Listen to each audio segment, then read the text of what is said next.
Hello. Good evening. Hello, Campbell.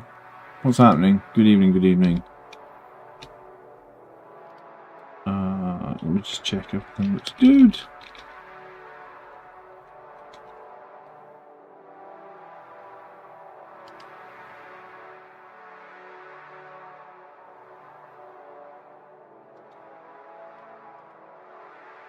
It does look good, I think.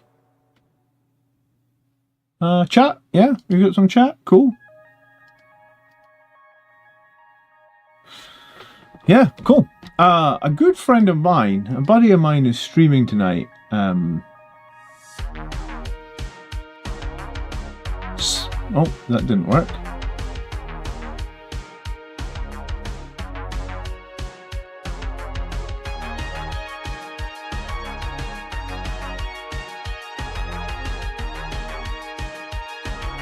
This should work. Look here, McLeish257. This is a buddy of mine in real life. He's 47 subscribers. He's streaming Space Marine 2.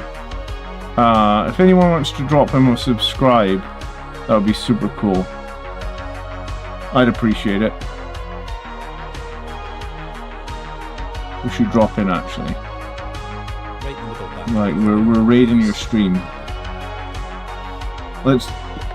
Let's just tell him he sucks at Space Marine 2. Hey McLeish, you suck at Space Marine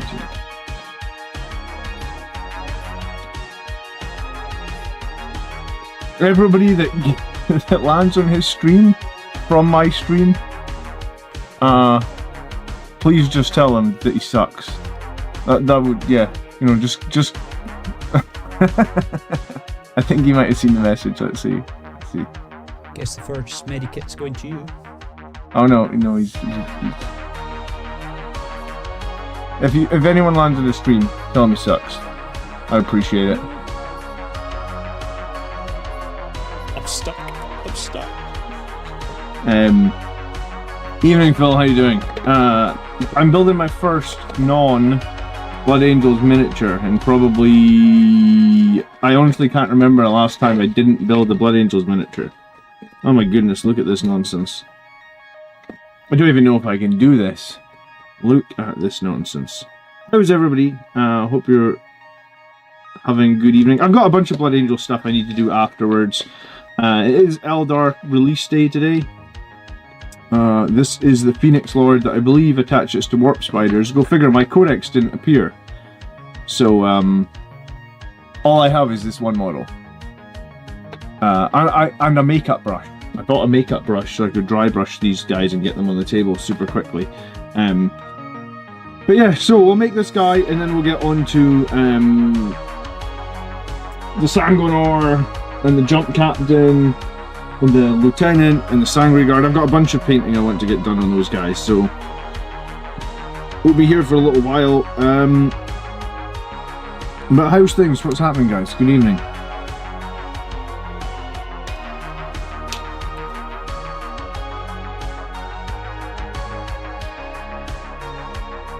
I know very little about Eldar. So Eldar, the codex didn't arrive today. I think they said it was going to arrive for me on like Wednesday or Thursday. What's funny is when I was buying the codex, this particular model said it was out of stock. So I was like, alright, I'll just get that model from eBay. So I ordered this guy on eBay and go figure, this is the guy that turned up. And the codex that, you know, like I basically didn't buy this guy from my main order so that it wouldn't get delayed, but it got delayed. So it seems like if you live in Scotland, Warhammer just doesn't get to you quickly at all. But yeah, I honestly, do you know what, the last time I probably did a non-Blood Angels model was, well, I did some Tempest Scions, but I used them in my Blood Angels, right? Like I used them as scouts, and I did some Necromunda Palatine Enforcers, and I used them as scouts as well. I have awoken. Hey, thank you so much for subscribing, Kajanda. Kajanda? Yeah. So I did those two as scouts years ago, I guess. Like maybe 5 years ago, I guess. Oh, hold on, I need to move chat. View chat.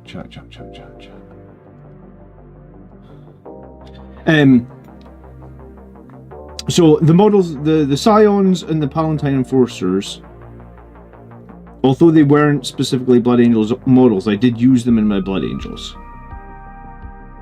And then, I'm trying to think, so before then, I built a squad of Necromunda guys when Necromunda first came out. Remember when they brought back Necromunda? God, what year would that have been now? I think it would have been like maybe 2017? Something like that. They brought out Underhive in like 2017, 2018, something like that. So I built those Necromunda guys. But apart from those models, I think I've done nothing Space Marine related since... And I don't even think those models really count, right? Like the Necromunda was like one gang, the Palatine Enforcers and that was like 10 models. So I don't think I've done anything non-Space Marine related apart from those in the last like 15-20 years. I certainly haven't done Eldar since 2nd edition, because I had an Eldar army in 2nd edition. I had an Avatar, had Swooping Hawks. I think I had like a Swooping Hawk X-Arch. I think I probably had the 2nd edition Eldar Codex as well. Hello Rezio, good evening, how you doing? Not stealing my wife's makeup brushes. No, I just bought a makeup brush. They're very cheap. I'm just gonna dry. I'm not barely doing any detail on these Eldar. I'm just gonna dry brush them. I want to continue to paint my Blood Angels to the highest, or at least I was gonna say the highest quality of standard. No, at least I want to keep doing most of my painting and hobbying on the Blood Angels. Like so if I'm gonna put some Eldar models on the table, they're gonna get sprayed black, and then they're gonna get like dry brushed like 2 colors, and that's gonna be it. I'm not going to spend any time. Well, I mean, I'll have to spend some time on them, but I'm not going to spend any time doing details and stuff like that. Hello, Frank. Yeah, I don't know if you missed it, Rezio, but I bought an entirely painted Eldar army over the Christmas holidays. The deal was too good, Rez. It was batshit crazy. The guy just really wanted rid of the Eldar.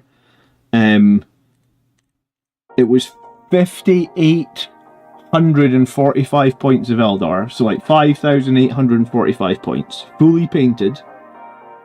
The guy wanted $300. I was like, it was about, I paid basically like a tenth of what it was worth. And I've been wanting to start a second army for years now. I just don't have time, I feel like. But with the Blood Angels channel and with all the Blood Angels painting I do. So this was just like, this is your second army for the price was just so, like, I just couldn't not buy it, if that makes sense. Sell it? Yeah, I mean, I could sell it and make like 5 times the money on it, but maybe even 10. I honestly think I got it for about 1/10 of what it was worth.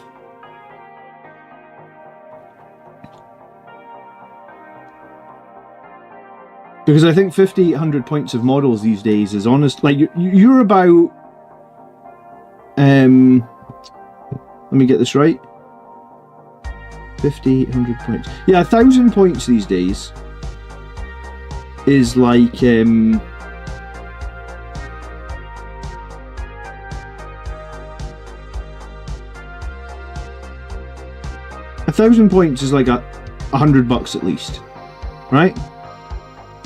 Maybe even $200 for 1,000 points. Like, because your combat patrol is like getting close to the region of $100, and that's like 500 points. So yeah, I think as a general rule of thumb, maybe $200, maybe like 150 UK, but 200 American for 1,000 points. So it was just shy of 6,000 points. So that is somewhere between the region of like 1,000 and 1,200 to just buy that, and then it's fully painted, which I think costs the same again at least, and I got it for 300. The painting is do you know what's even better? Because like I did say to him, I was like, how have you painted this? Because I would kind of want to replicate it. And he was like, oh, I've just painted it from this one Midwinter's mini video, and I've just copied it precisely. So it's like, I watched the Midwinter Minis video, and it's just like Midwinter Minis, how you paint, how you do a dry brush Eldar army in like an hour. And I was like, oh my god, even better, right? Like, he's just sprayed it black and then dry brushed it, and the whole, I was going to say, the whole process is there to watch and copy in a Midwinter's Minis video. So I was like, and I said to him, I was like, oh my god, I'm so happy that you've done it. You've just copied a dry brushing scheme. And he was like, are you really? And I was like, yeah, because I don't want to spend any time on it. I want to spend my time on Blood Angels like I always spend my time, you know? So this way, it's basically like a black spray and then like a three color dry brush. I think it's like a purple, a red, a purple, a dark blue, and a light blue. And that's the whole. Can we see some of the models? I haven't taken them home, so they're in the office where we play the games, man. But yeah, you can see. I was planning on doing a video, like where I go through the whole box of what I got. The only reason I haven't done it was I was going to take my camera to work last week and I forgot to take my camera. We have a big project going on at work at the moment, so I'm kind of busy at work. So it kind of slipped my mind. But yeah, I mean, I'll do a video of unboxing it. And I'm gonna play at least 1 or 2 games of Eldar on the channel at some point, I imagine.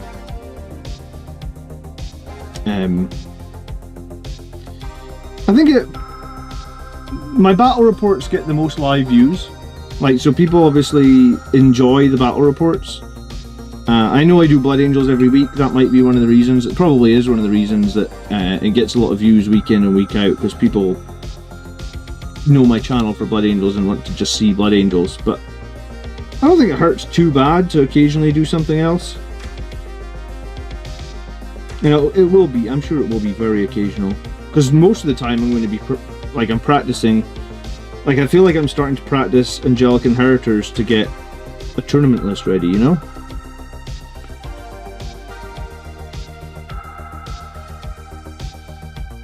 So I'm making this one model on the stream, and then I'm going to fire into some of the painting I need to do for Angelic Inheritors. I only have bought 1 other box of Eldar, so I have the Codex and 5 Warp Spiders coming, because I think the Warp Spider's attached to this guy. But yeah, I'll do a breakdown video of like, hey, I bought Eldar. But yeah, it was such a steal. $300. I know how much it costs to commission stuff. I have, you know, like, a while back, and do you know what? This was kind of the catalyst for doing this. You guys remember I bought this shit? Rubric Marines, 10 man, Zangors. I think there's 20 in that box. That's the box you don't even get anymore. Thousand Suns Zangors. Oh no, it's just 10. I thought it was 20.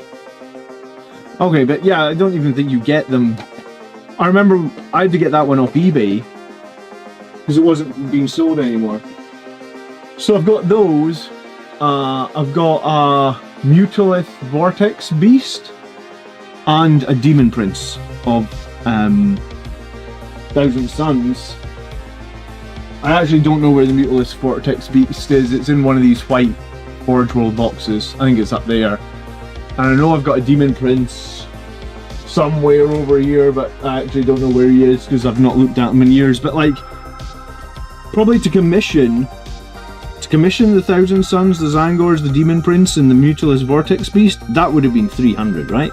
I feel like, to get them to a decent standard.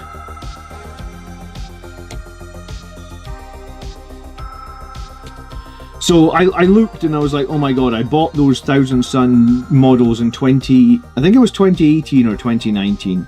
I think it might have been 18. I think I bought them before my daughter was born. So yeah, I think it was 2018 I bought those. 2017, sorry. And I was looking at them and I was like, oh my god, I bought these Thousand Suns like almost a decade ago at this point, and 90% of them are still on sprues. So when the fuck am I ever getting time? I don't know what I'm doing with the Thousand Suns. Like, maybe I should just sell them. Maybe they're my kid's first army. I don't know. But yeah, I mean, they've been kicking around. Like, that was sort of the catalyst to buy the Eldar, because it was like, alright, I do want to have a second army.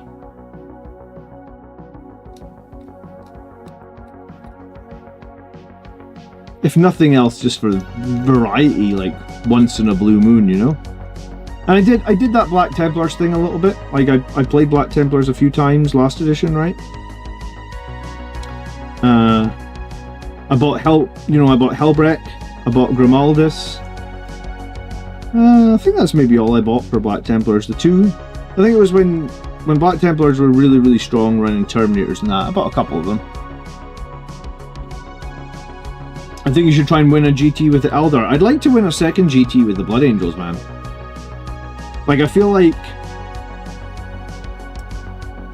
although it's cool to have 1-1, I feel like 1 is just like the tip of the iceberg, right? Like, I gotta win another one.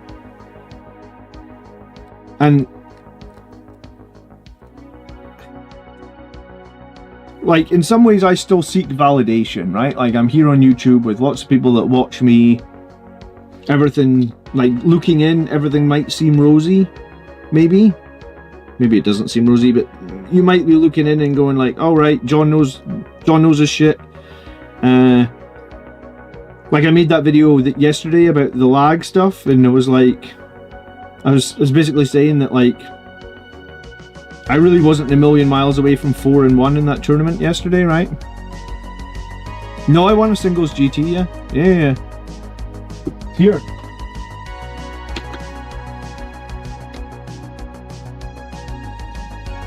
That was the 32-player singles GT, man. I won teams as well, yeah.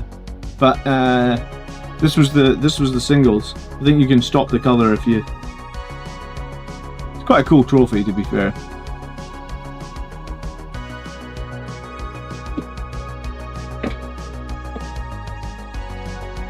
That was teams.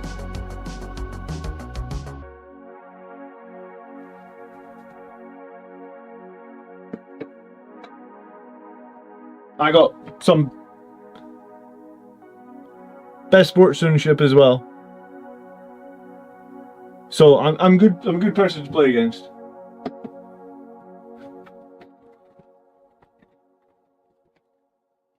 Oh, it's all good, man.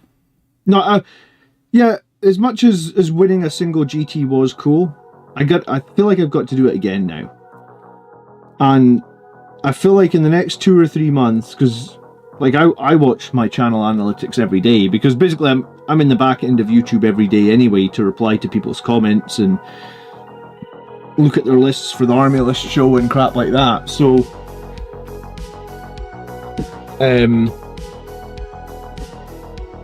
yeah, so the next, like, 2 months from now, give or take, well, basically my channel just gets like 10 subscribers every day.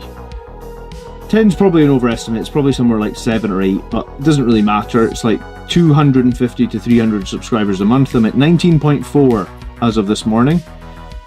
So in like 2 months' time, I'm gonna have 20,000 subscribers. So I feel like what I'd like to do, like, I don't know if you guys know this, there's that thing that says, like, if you write down your goals, you're 40% more likely to achieve your goals. You know that, right? You've heard that? That's a thing. It's like a real thing. Because if you write down your goals, it just like bakes them into your memory or something like that. So this year, goals, 2025, goals. 20,000 subscribers. Another GT win. With Blood Angels, obviously. There, that's the goals. Now, just by writing them down, I'm 40% more likely to hit those goals now, apparently. I need to go to London LGT. Yeah, dude, I'll go to a big event when I have to, when I go overnight to a big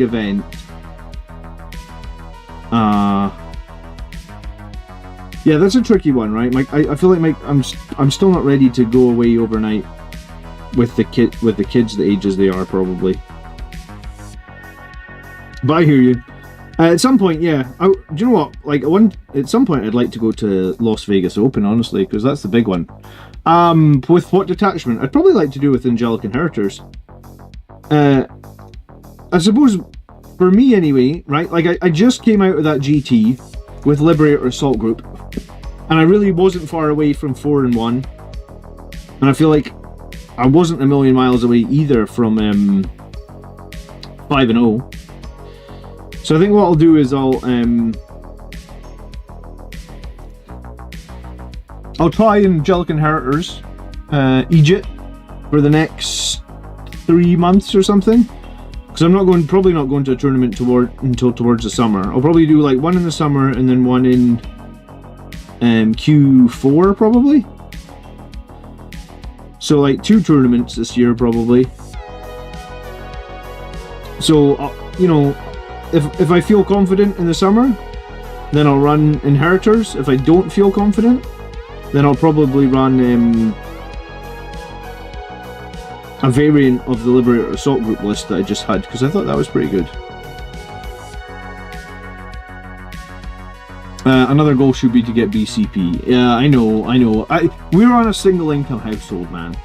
So every bill comes out of my salary. So yeah, maybe if my wife gets back to work at some point, things will be a bit easier and I can have a few more, you know. I hate how every single thing in the world needs a subscription these days. Thoughts on running lag over Angelic Inheritors in your recent tournament? Why did you decide to not go Angelic Inheritors? So many people tell me it's better, says Drazen. I decided to not go Angelic Inheritors because I'd practiced lag like 20 times and I hadn't played a single game at that point with Angelic Inheritors. Angelic Inheritors only came out, what was it, like towards the end of December? Like the 20th of December, and I was gonna have some time with the family for... So I think if I'd wanted to do Angelic Inheritors, I'd have got to time, like, I only play 1 game a week, so I'd have had time to do about 2 practice games with it. I'll generally always go to an event with a weaker list that I've practiced over a stronger list that I haven't practiced, like 100% of the time. Like, I remember in 9th edition, actually, Reziel was, like, shouting at me in chat. Like, because I was practicing a list with Mephiston in it. And in 9th edition, people hated Mephiston. Because Mephiston had no way... Like, he didn't have a psychic... Or maybe he did have a psychic could, but he didn't have +1 to cast. Like the generic Psyker had. And I can't remember. There was something else about Mephiston in 9th edition. He just was genuinely unreliable. Maybe it was a sword. Whatever. And yeah, I mean, I remember Reziel was one of the people. He was like, "John, don't take Mephiston to a tournament. He's not good enough." And I was like, "Yeah, but I've practiced him, so I know what he can do, and I'd rather go with something I've practiced." And I went to the tournament, and I mean, I didn't win it. I didn't come near the top. Maybe in fact that was the one that I got the best sportsmanship for. But you know, like, I felt practiced on my list, so at least I felt confident on how I could play the list.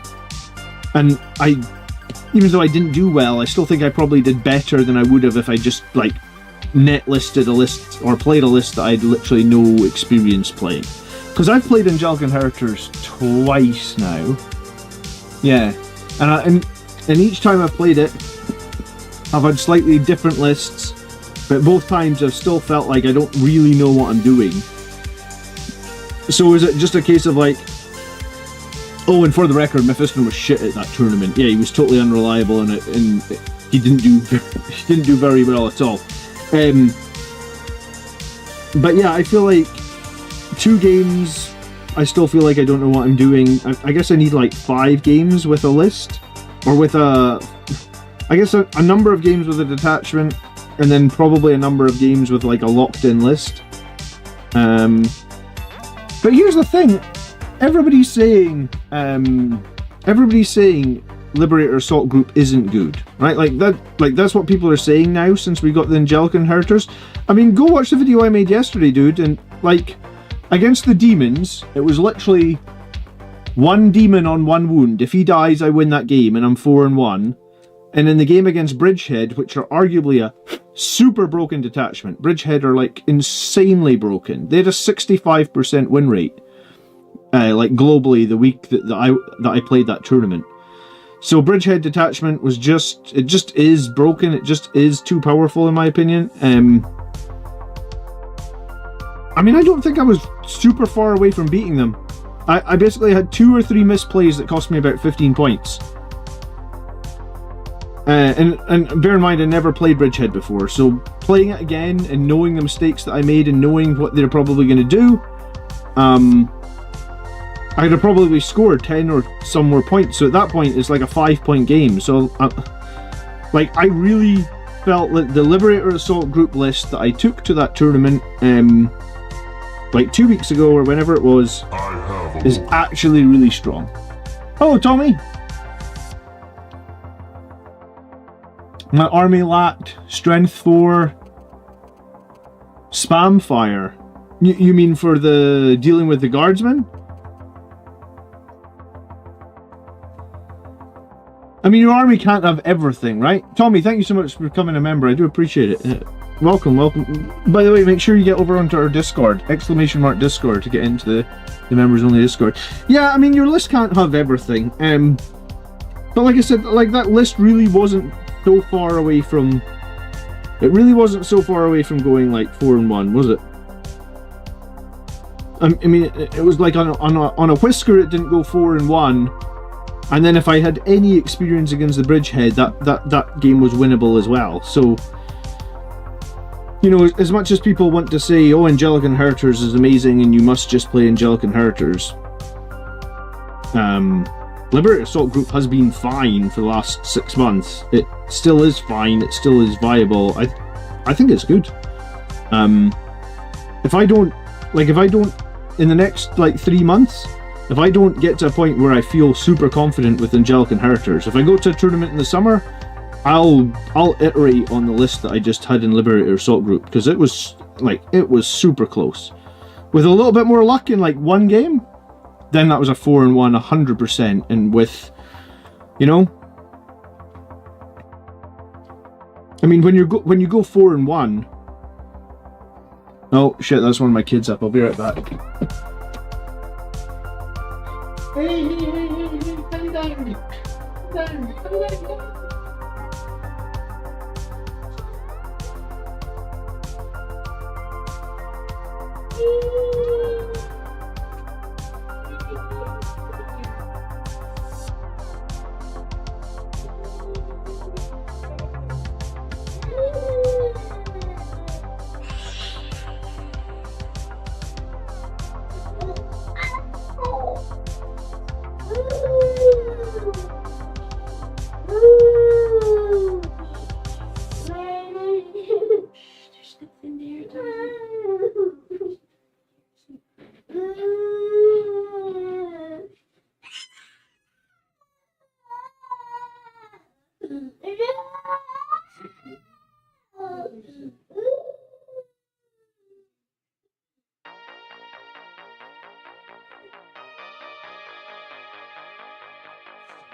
I don't know if you guys heard that. Could you hear Michael screaming? I think he got too hot in bed. He was adamant. He was adamant about having fleecy jammers and socks on in bed, and I think he woke up like sweating, having like a crazy nightmare. I don't know. It seemed to me that Liberator was very well liked, but Inheritors came out and was legitimately well written too. Probably Inheritors seems like the one with more ways to build strong. Yeah, it's an interesting one, Phil, right? Because the thing about Liberator Assault Group is all the cheap units are really good in Liberator Assault Group, right? Like jump intercessors, like, you know, unled jump intercessors, unled outriders, arguably even unled scouts are good in Liberator Assault Group, because it's just like everybody's getting +2 strength, +1 attack.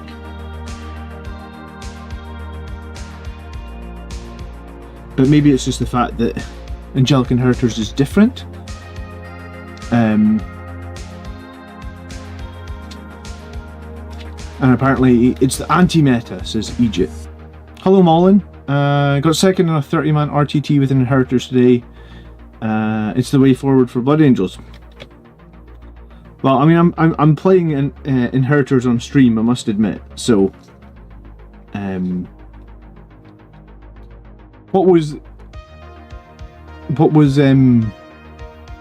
what's the list?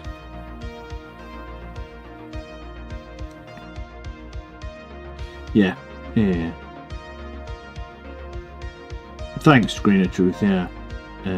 Kids are funny that way sometimes. Like he never wears socks to bed, but for some reason he's desperate to wear socks to bed today, and he just woke up way too hot. So what are these? These are like weird, couple of weird gun arms up top, couple of weird gun arms down below. I don't really know what these things are for this model, but it's not a problem, I guess. 15 and 16, let's do them.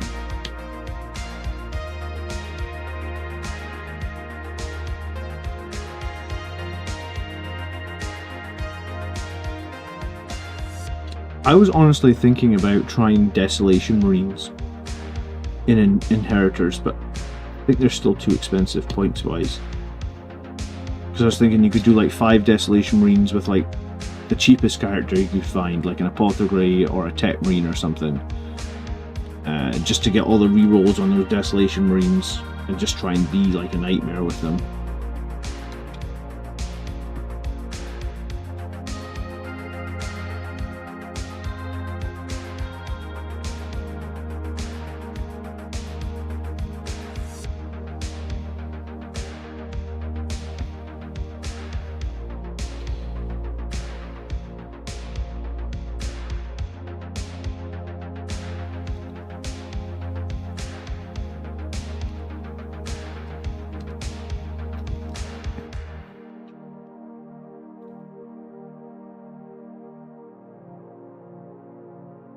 Dante, the Sanguinary, the Apothecary, the Blood Angels Captain,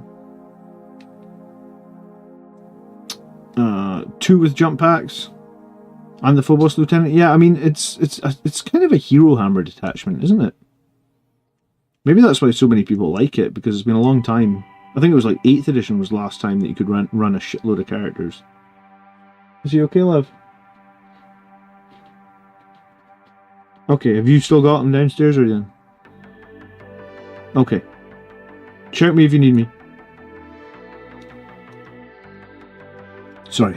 Assault Intercessors, Company Heroes. Oh, someone else loving the I love the fact that someone else has got Company Heroes, man. Not enough people run the Company Heroes. How did you find the Company Heroes in Inheritors? Were they good? I imagine they would be quite good. Infiltrators, Reavers, Sanguinary Guard, Ballistus Dreadnought, Impulsors. Oh, that's good to know. I was thinking about putting some Impulsors into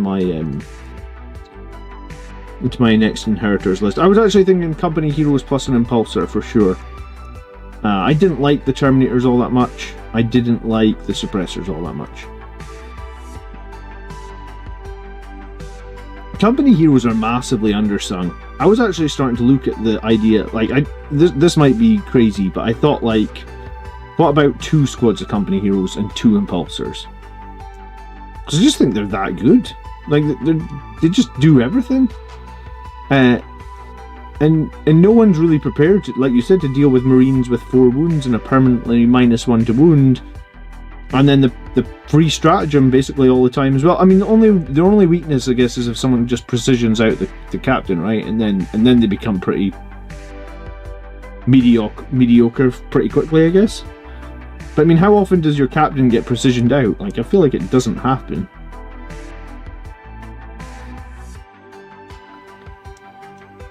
I think my suggestion is going to be if you run Terminators in Angelic Inheritors, because I think Terminators could still be good Angelic Inheritors. I think you have to run them with the Chaplain, though. I run them with Librarian, and I basically didn't roll any sustained at all. And it just felt like the Terminators were just nothing. They just did nothing. Whereas, I guess with the Chaplain, you've got that 4-up against Mortals, which is useful against Death Guard. You've also got the +1 to wound all the time, which is certainly useful against Death Shroud. So I think it would have been better. And then I was fighting Land Raiders as well. So sustained is not really what you want against Land Raiders either. You probably want the +1 to wound. So I think if you want to do Terminators and Angelic Inheritors, I don't think it's a bad idea. I just think you need to be doing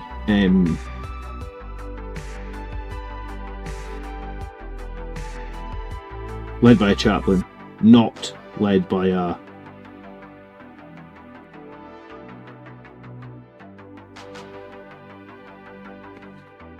Librarian like I tried. The Librarian really underperformed massively. So I have no idea how you're supposed to stick these things in here. It looks like that one should go in that side.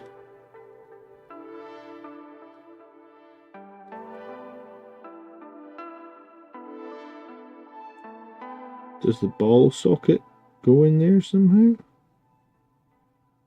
Has anyone built this guy today?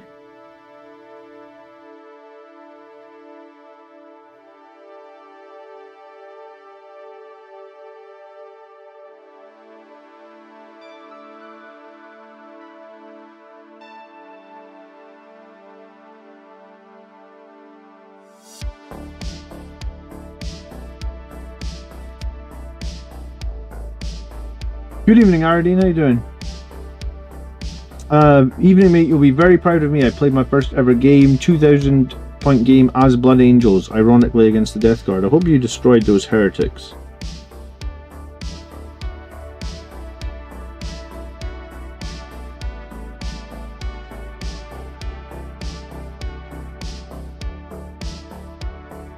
No, because Filthy Xenos. Well, we know they're Filthy Xenos. Alright, I think those 2 are supposed to be the bottom 2. So, but they really, I mean, that's the nice thing about Space Marines. The contact points on them are all so clean. It's so easy to stick Space Marines together. Like, every part just fits in so well. These parts feel like I'm missing something.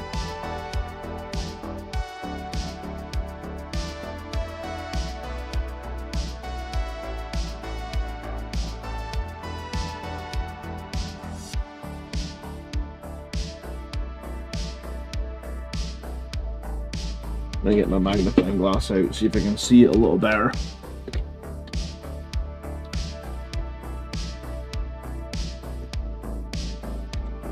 Hello, Sliced Melon, good evening. Oh, you played Angelic Inheritors as well, you dirty meta chaser, huh? Everybody is going Inheritors now, yeah?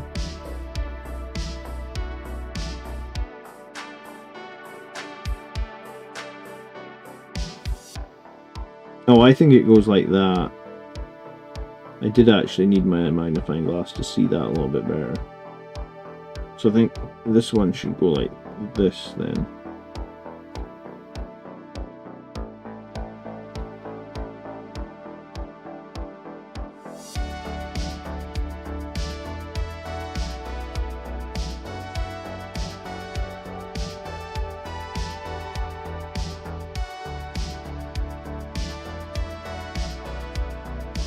Evening, Hal Infinite, how you doing?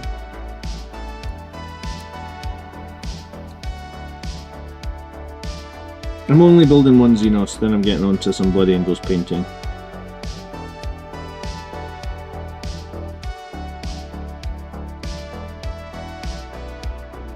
Yeah, I think it must be like that. I'm not convinced that's right, but I don't see how else it can go in there.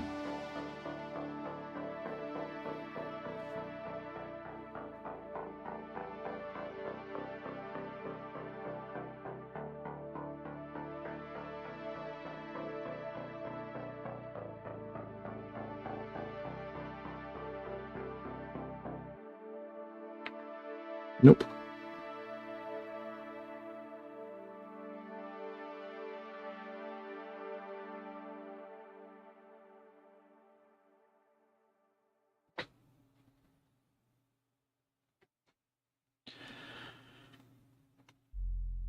Do you know what I did actually want to try a Battle Predator or two inside the Inheritors detachment. I don't really run Battle Predators, but I was thinking one might be pretty cool in that detachment.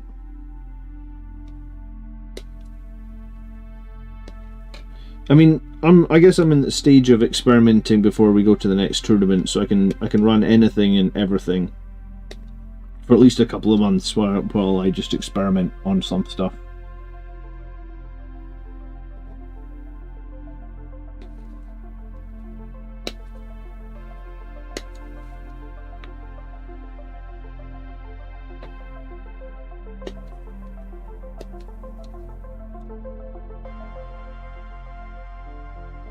I was going to say, Sandguard moving 12 inches when you're used to playing Death Shroud who move 4 inches must just feel amazing.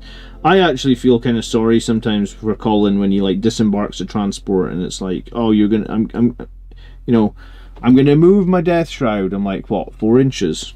Ooh. Even sometimes when they need to advance onto objectives, it's like touch or go.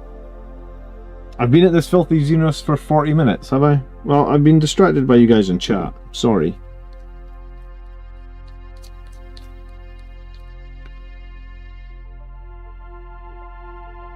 But I'm glad you're keeping time on me. If I use my quota of Xenos time. Do you know what? The mold lines on this thing are pretty bad as well, though. I'm having to clean mold line. I hate having to clean mold lines. Space Marines are usually kind of okay for it, but this guy's got plenty.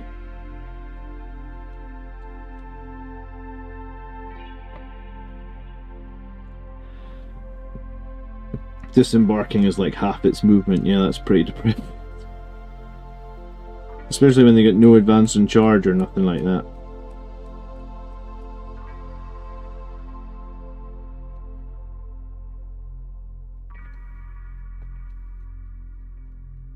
Well, I have one other box of Eldar stuff coming, but it didn't manage to arrive today, so maybe that'll be like next week. I'll have like a few other Eldar models to make.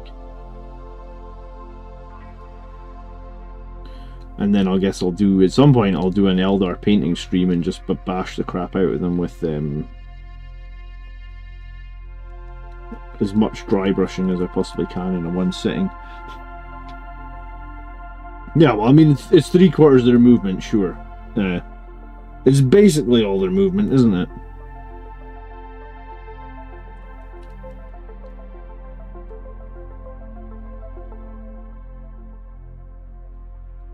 Built my first Space Marines in 15 years. Took me the better part of a weekend to build the whole combat patrol. Sometimes it takes a while, man.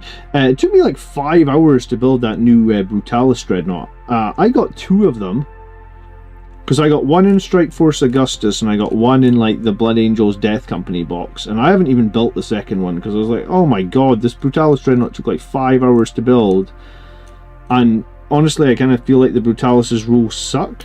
So I was like, I guess the second Brutalis is just sitting on its sprue for like 6 months or a year. It's just like not a priority at all, and it took ages to build.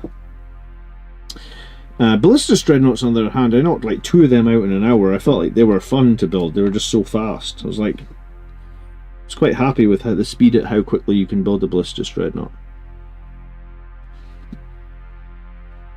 But welcome, first models in 15 years, Max Burn. That's I think that happens to like a lot of people drop out of 40k for like 5, 10, 15 years.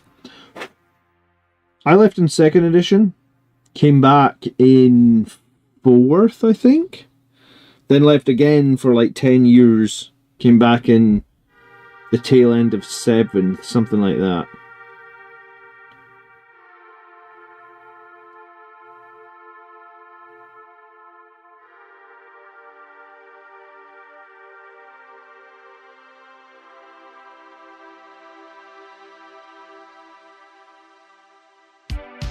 So I'm probably never going to quit again.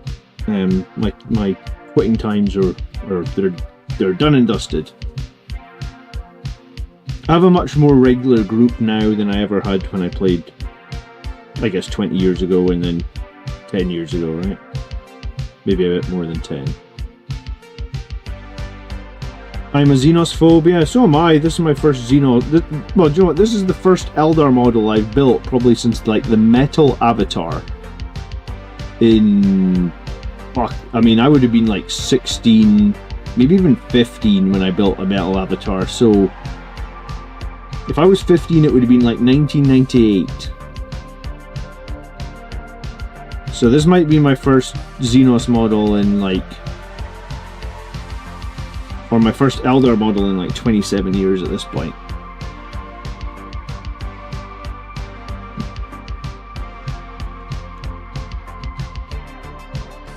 I remember that Eldar Avatar, the metal one.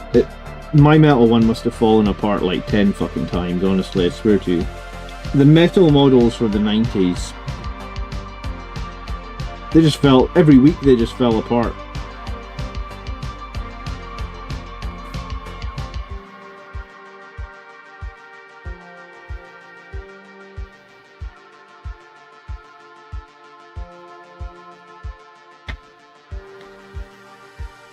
What's the story behind why I left? Well, the first time I went to university, and I guess I just didn't take my models with me.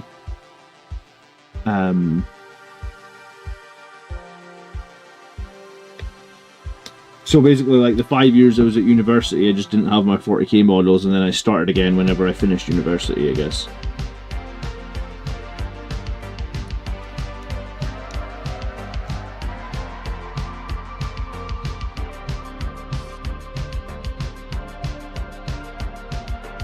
Probably didn't have any money to buy models as well when I was at university. That would have probably been a factor, right?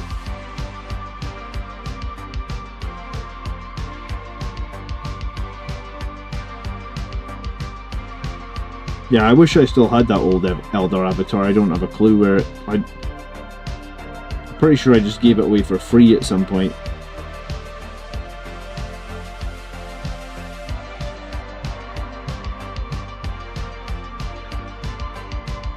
Trivial Pursuit painted his first Eldar this morning. Oh, cool! What, did you get some of the new stuff, Trivial? What did you go with?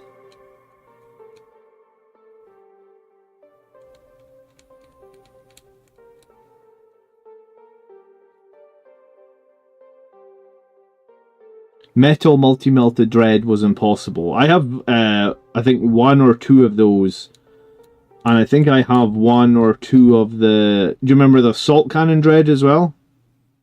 There was a metal assault cannon one. So I think I still have those. Like, I didn't really get rid of Space Marine models. I got rid of Xenos models, right?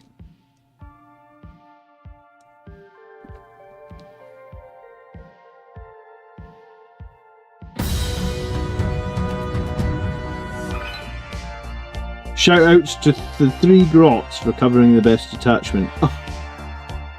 I thought that you might like this week's video, McFatson. Glad that you found it. Tell me. I wasn't sure you would actually find it, but thanks so much for the $2. If anyone doesn't know, we have a podcast here on YouTube. We go live. It's not every week because we're all busy and shit, but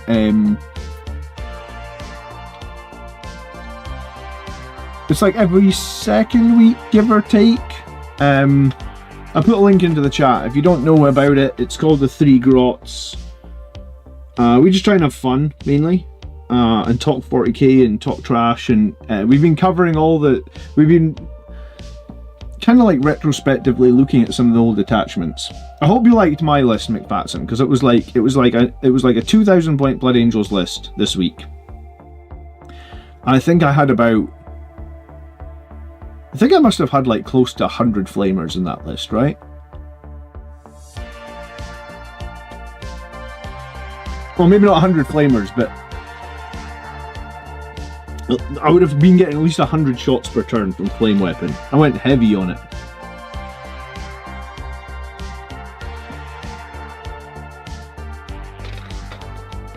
Alright, we're getting close to the end of this model, I think.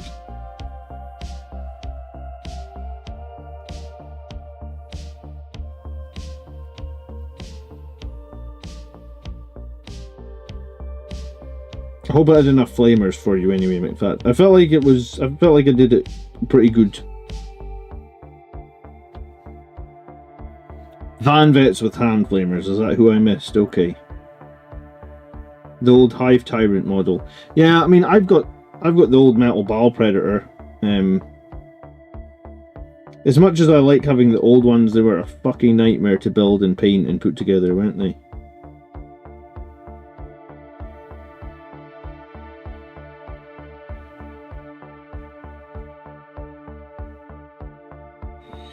Alright, he's coming together. There's only 2 more pieces left on the sprue, which are these weird sort of energy tendril things. I don't really know what you would call them.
But yeah, I think we're gonna cover the Eldar Codex on the Three Grots in the next couple of weeks. Mark's a big Eldar player, and I know very little about Eldar whatsoever, so I think like this is going to be the first time I'm buying the Eldar Codex in 2nd edition as well, actually. So, like the first time in like 25 years I've bought the Eldar Codex. I don't know anything. I just know that I've got some models, and I'm gonna make a list at some point.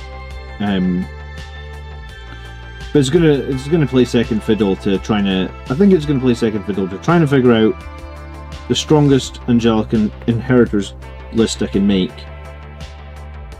Because I usually I've been to a tournament. I start thinking about the next one.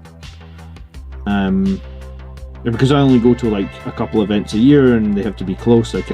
There is already an event that I know close by, like 30 miles away, that I might end up getting a ticket for. Too long, it's broken as fuck. Well, Eldar have had broken as fuck codexes a bunch of times over the last couple of years, haven't they? I mean, at the start of 10th edition, they were literally the boogeyman. You will make much guinea... I'm not going to sell them. I would feel bad selling them when I picked them up for so cheap off the guy, right? Like, I didn't pick them up to sell them.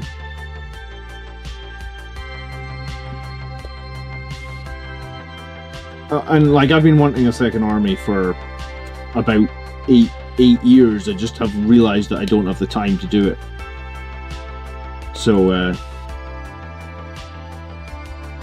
yeah. We have a second army now. And it's of a dry brush colour scheme, which is brilliant for me.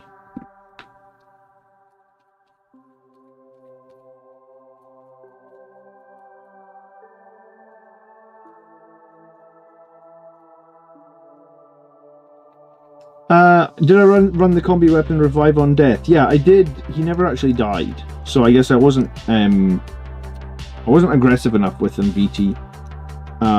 It was my first game using him, honestly. And as soon as this Eldar model is finished, I'm going to be putting some more paint on him because I'm going to be running him again for the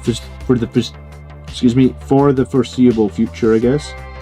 To see if I can figure out how to play him, get the most out of him. I actually thought the fact that his gun and his melee both have anti-infantry was kind of sweet. You know, I thought that was kind of like a neat little touch that I didn't know he had. I knew he had a feel no pain, but that came in handy as well. So first game with the combi weapon lieutenant, yeah, I thought it was cool. But I need to figure out actually how you're supposed to play him properly and, you know, get the value out of him, because I got some value out of him, but I feel like I could have definitely got more. But practice. So yeah, I mean, I'm just gonna. My plan on the stream for like the next 6 months will just be to practice. I guess Angelic Inheritor combos to a point where, like, oh, these Eldar are a bit delicate, aren't they? To a point where, like, I can feel like I can just take them in field. Right, so these two bits are supposed to join together. How?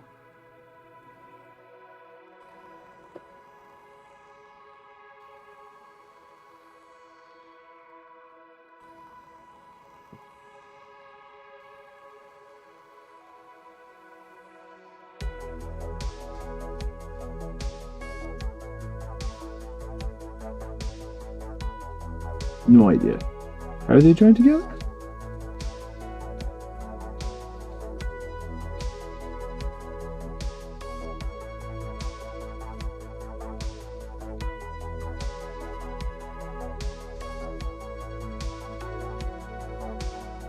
I feel like it's something like this.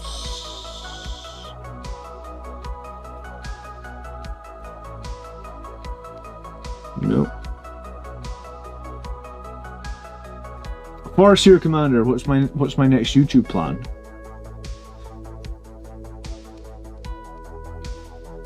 I mean, the plan is to do it Angelic Inheritors, right?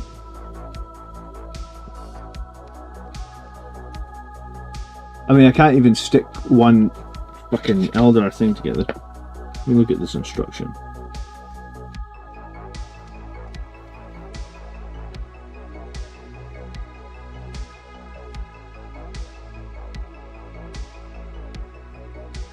Right, so that's that bit, like that. This bit, like that.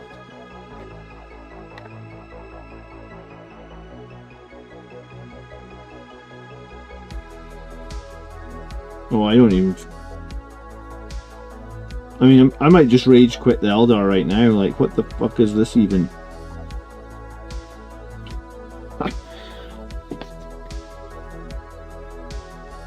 Sell a box or two of Thousand Suns, you can avoid a year of BCP.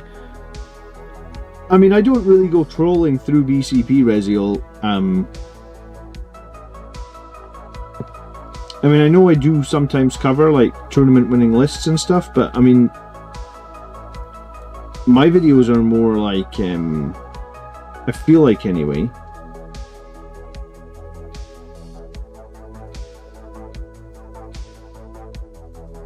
Ah, okay, there we go. It does actually fit together quite nicely, it's just figuring out how. Alright.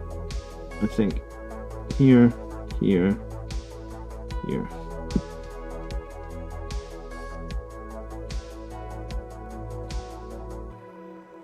Oh, in there as well.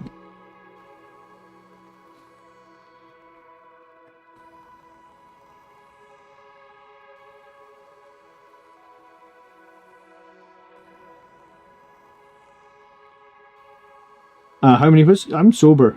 I don't drink very often. Like, when I drink a lot, but not, like, on a random... it's almost like I have to have a reason to have I don't just drink because it's, like, the weekend, you know? I know some people do. I'm not a huge drinker normally. For me, it's more like special occasions, I guess. God, I've got to fit another bit together. Come on! I love how it just puts a little exclamation mark, like... Warning! Little... Warning what? Something... There's like a little stone. Is that it?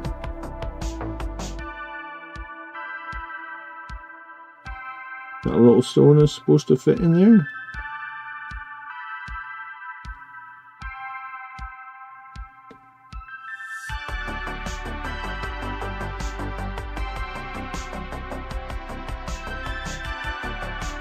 At what angle? Oh, I don't know if I like these Eldar. They're too fiddly for me.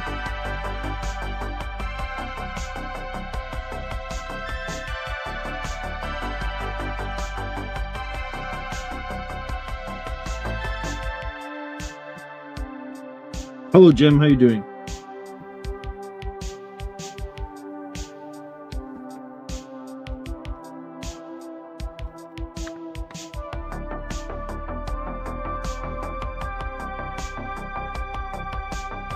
Also, why did they just put a little tick? Like...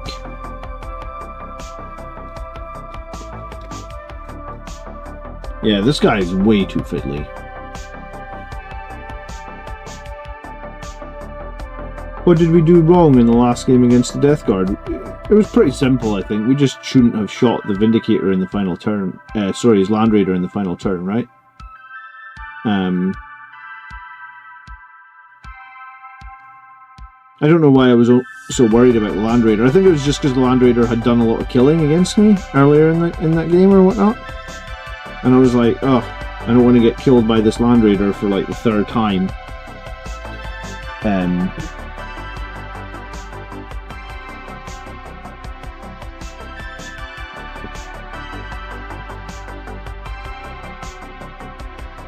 Yeah, I think these instructions suck. Like, I have no idea which way around that's supposed to be.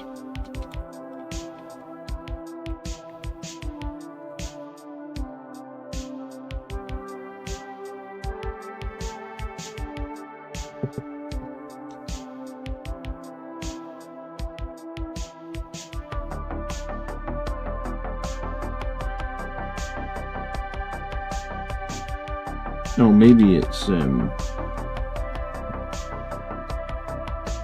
maybe that's it?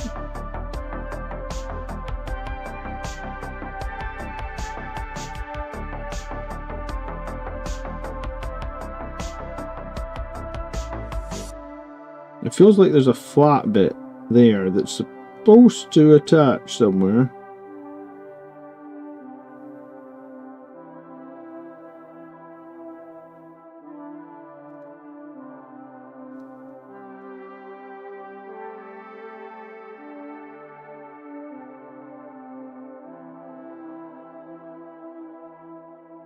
No, I don't know. I'm ready to be done with Eldar. Like, you think Space Marines are difficult? Like, this is just a joke.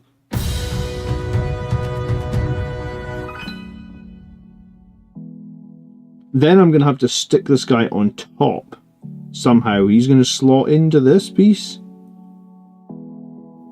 Oh, that's never gonna work. I feel like this is an disaster waiting to happen. Captain America, 99. Imagine if this was your first kit ever. Yeah, I mean, if this was your first kit ever, you would feel like an idiot. Because I feel like an idiot. And this must be about my 1000th Warhammer kit. Like, I just don't think this is clear enough. Like, yeah, you know, here's the bit, and there's like 3 little arrows.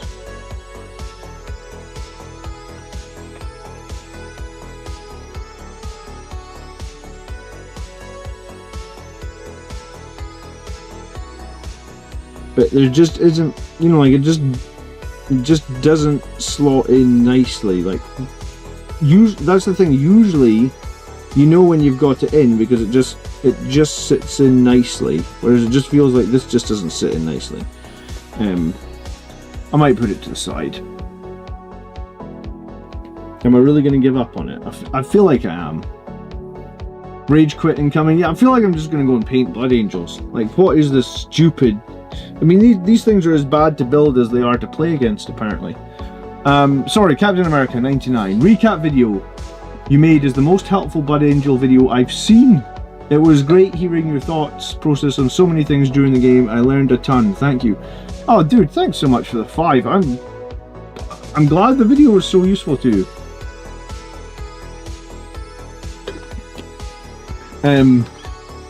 I didn't know because normally when I make those recap videos, I recap every game as a single video.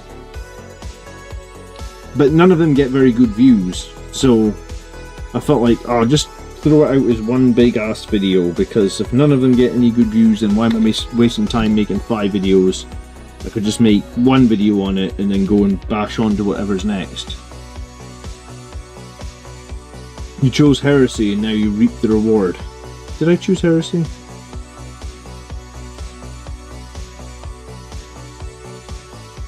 It honestly just doesn't fit. Like, I feel like these things normally fit, don't they? You know, normally when you find the location that it fits, it just is like snug as a bug, right? There is no position there where that feels snug. And because that bit there is totally flat, it makes me feel like, because it's totally flat, it's the part that should like push into the slot. But here, there's a little rock in front of it, so it's like... I don't know how well my camera focuses on that. I don't think it does it?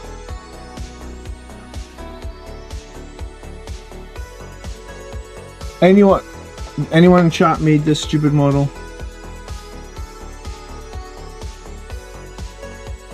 I despise all the fiddly shite nowadays. Yeah, I mean, maybe this is why I'm a Marine player through and through. We don't need any of this fiddly stuff.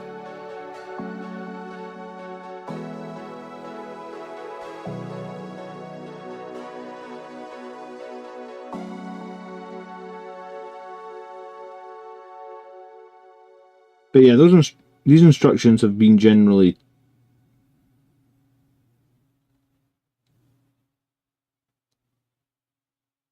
I feel like maybe there's a... Let's see, maybe there's a slot there where it fits nicely. Oh, that's it.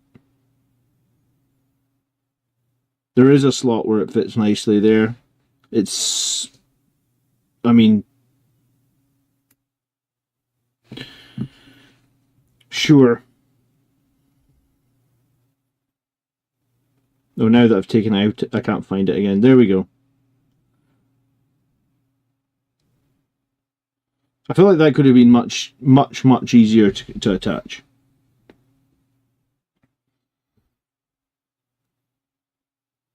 Marius, hello.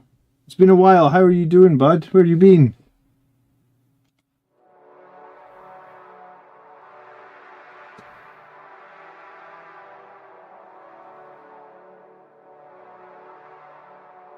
How are things on Ultramar?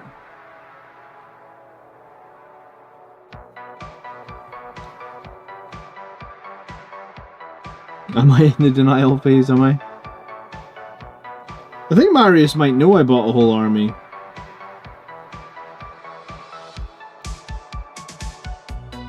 Do you know what the next step of these instructions are? Is like, stick this guy with all this stupid shit coming out of him that I'm pretty sure I already didn't stick on in the right place down on top of this thing.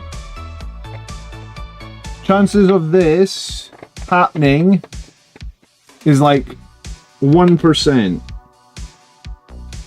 But it is the last step.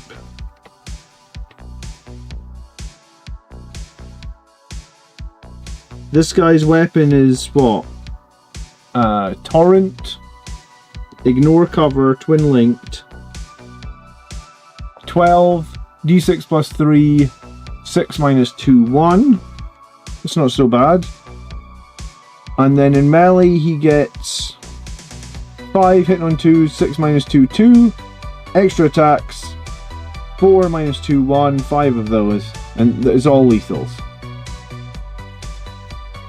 2 up save, 4 up invuln, 5 wounds. Why the fuck does this guy have the same number of wounds as a Space Marine captain? Get out of here. 12-inch move, of course.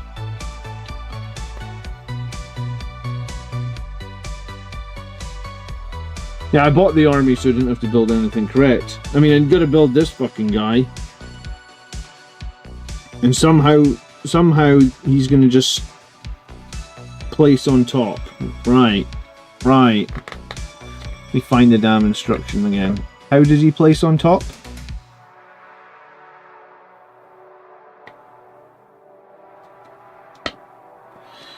Yeah, I knew that these things were supposed to attach somewhere. So these bits are supposed to attach to the side bits here.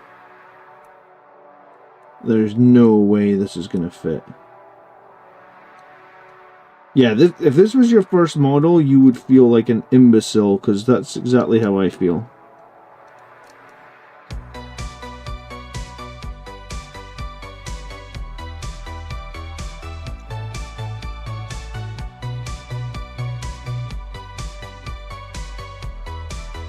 Like, if that bit fits on there,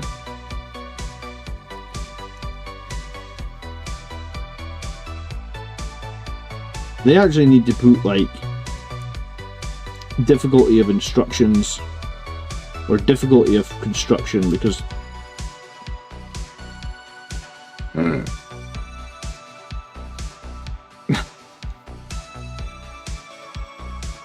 I really don't. Here's the thing, I really don't care about Eldar. I just care about Blood Angels. I just bought it so I've got a second army, so that I have an option at some point to play a different army. But I don't love these guys. In fact, I kind of hate them now. Like, why is this guy so complicated? Sven has just subscribed just to laugh at me. Hello, Sven. Good evening, Christian. How you doing?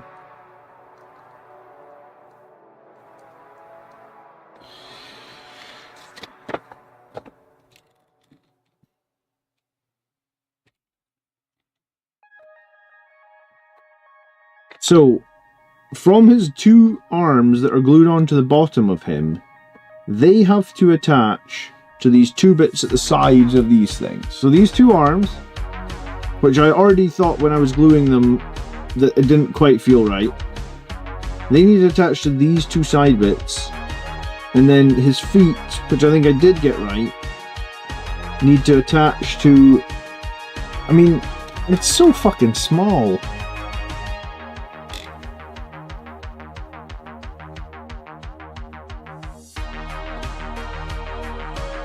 My eyesight's not good enough to build Eldar, honestly.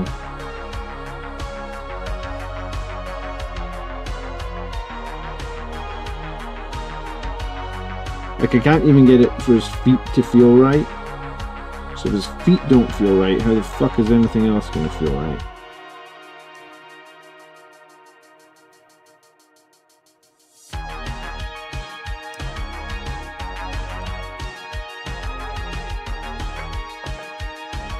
How many parts? I mean, it wasn't that many parts, it's just one sprue. Like 20 some parts? Yeah, I think it was 20 parts.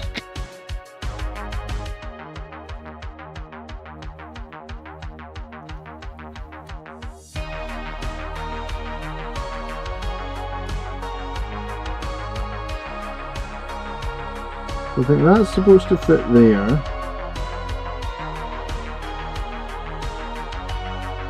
This one's supposed to fit there. So that's where his feet are supposed to go.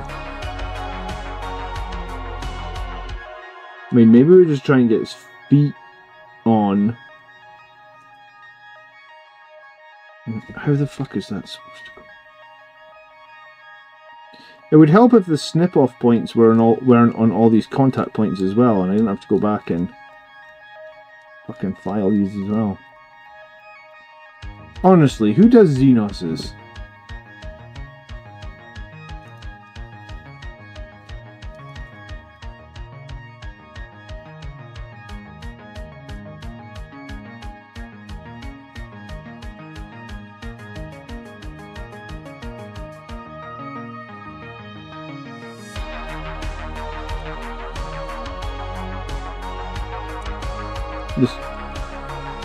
It's just too many parts to try and consider how fiddly this is. Like, I could glue his feet down. I wish it had shown me that, because maybe I shouldn't have glued in his arm. Like, I didn't realise those arms were going to have to attach.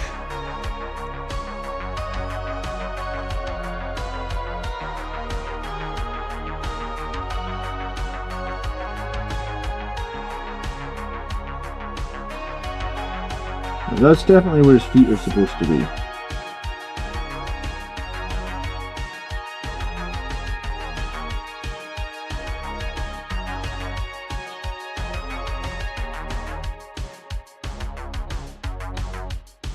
I think I'm gonna have to, like... Well, I don't even have a good contact on that one anyway, so that's something. I'll have to wiggle these around a bit. Yeah, I mean, I didn't get a great contact on those bits anyway. Okay, cool. That's something then. We'll fix it.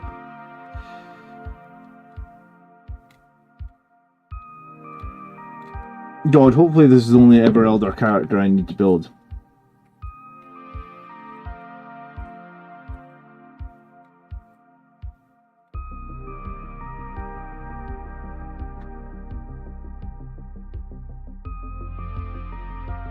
I think I've been spoiled by how easy Marines are to build as well. Alright. We're going to basically brute force it. So that's where one foot goes. I think that's where the other foot goes.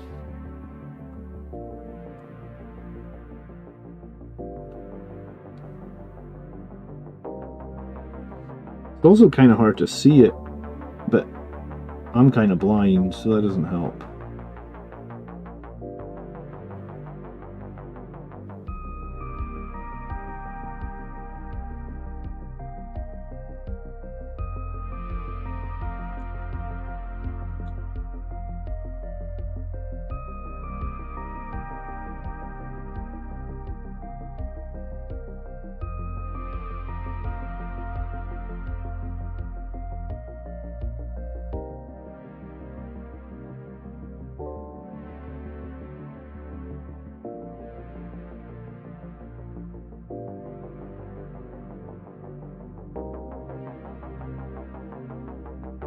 I think I got the angles on those arms massively wrong though. Because like that bit, this bit here is like miles away from the contact. Oh fuck.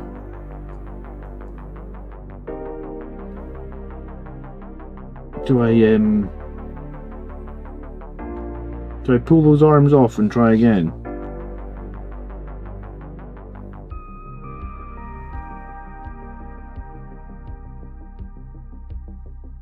Oh, I don't even know.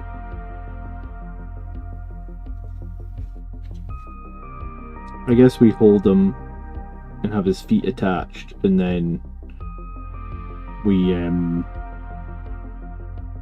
pull the arms off once the glue's dried, maybe, and just attach them up as best I can. He's a weird looking blood angel. Yeah, I mean, I'd be rather making blood angels. I mean, he looks cool enough, but that That model's a disaster. What a nightmare. Seriously, what an absolute nightmare.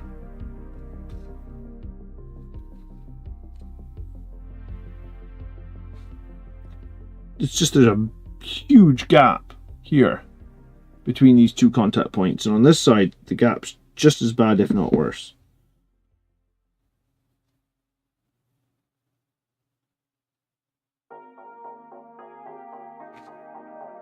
And yeah, without my magnifying glass, I think that is an absolute nightmare because it's so hard to see that. I have a magnifying glass with a light embedded in it right in front of me. And I think without that, that model is honestly nightmarish to make. They should put somewhere in the box the complexity. Honestly, does it say anything? No, literally nothing. Because if that's the first model you ever bought, you're going to feel like an absolute idiot.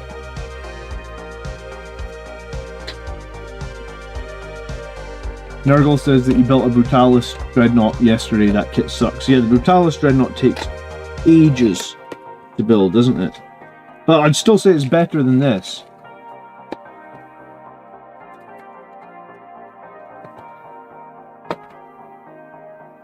I'm just going to let this guy dry. And then I'm going to basically have to rip off 2 of his arms and redo them.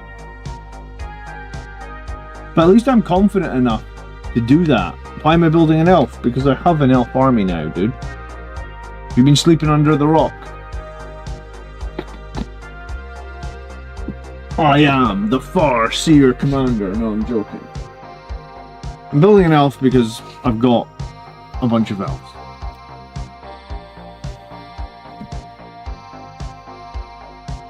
I don't know what Legion to paint my Chaos Space breeds. Alpha Legion. I've always been tickled by Alpha Legion. But I mean, you should paint them in a colour you want to paint them in, right? Because, or you should paint them in a colour you enjoy, and probably not the same colour as your main. If your main's Blood Angels, don't paint them red again, because you get sick of painting red paint, right? Paint them in something that you're going to enjoy.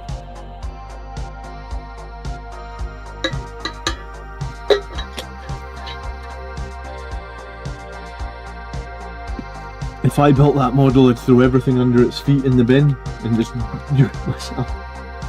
Well, we'll see. We'll see how it looks eventually. Alright. Let's get on to some real fucking Warhammer. None of this Xenos pish. Right before I do that, let me go check on my kid, Phil. I don't know if you were here at the start of the stream, he woke up and he was like properly freaking out about something, or he was like seriously upset. I just want to double check he's fine. So I will be back in just 1 minute.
Oh, sorry about that. Yeah, my kid needs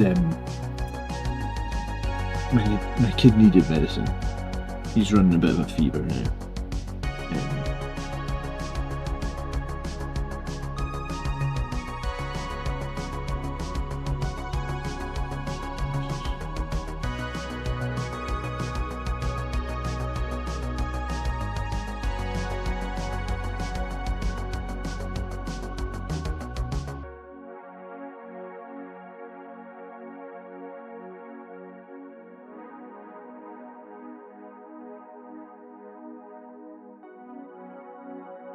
Let's see, look at these stupid arms.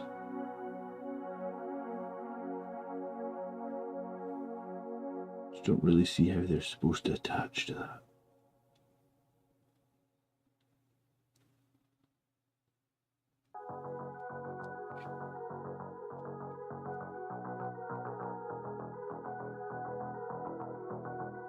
I'm just going to glue it together and be done with it.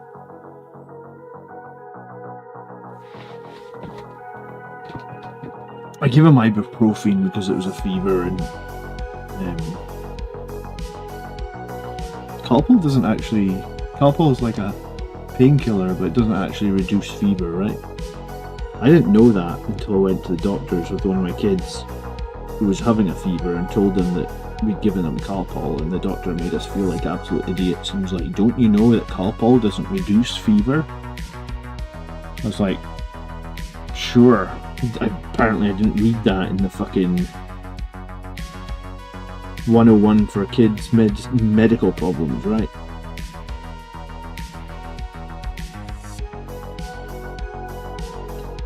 So I'm just literally gluing that to that. I had no idea if that's right. I'm beyond caring at this point. It's an Eldar model. I'll play with it on the table at some point, but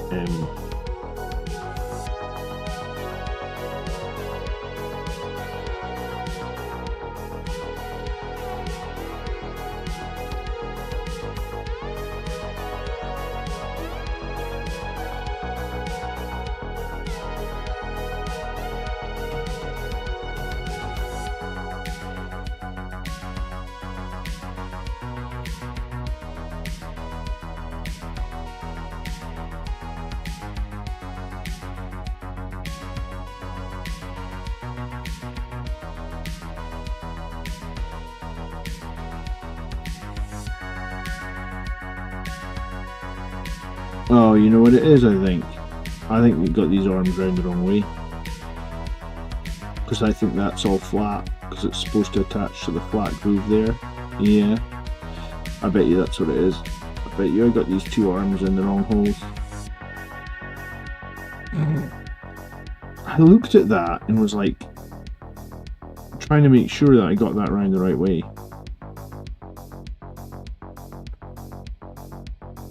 What a mess.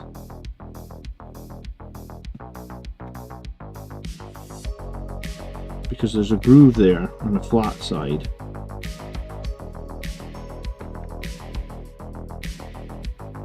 So that flat side there. Yeah, that's precisely what it was. I got those two arms round the wrong way somehow.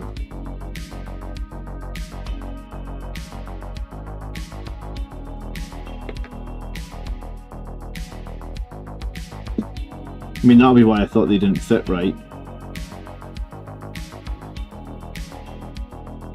But I mean, I did look at the instructions in depth.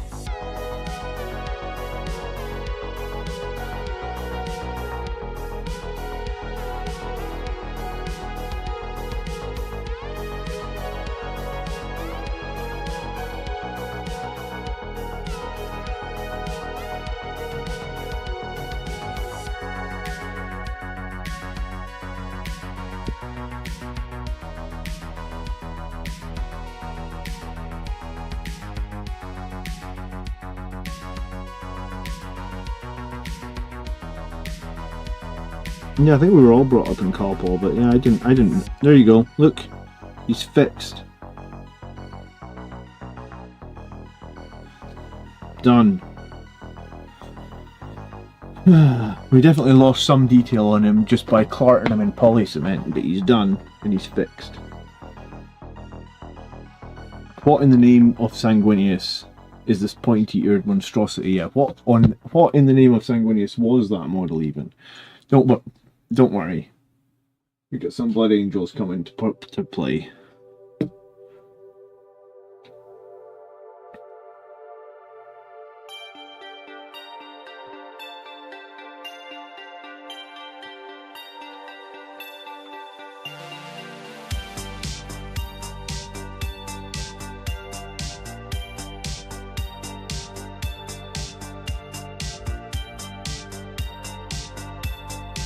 I knew there was some texture paint on some bases as well tonight. Got much to get done. Oh, the Sanguinary.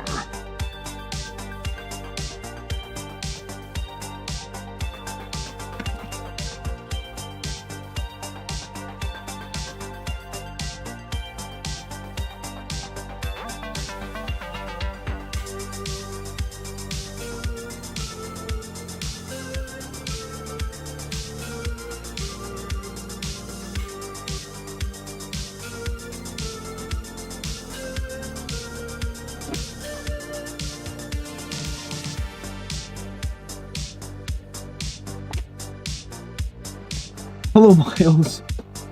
Miles, you should be glad that you left the Eldar because this fucking guy was an absolute disaster to me. This is the worst experience I've ever had making a Warhammer model, I swear to you. Like, they need to put on the boxes, like, this kit, like, a warning about how easy or uneasy it would be, and that was anything but easy, I swear to you. Good evening, Volkar, how you doing?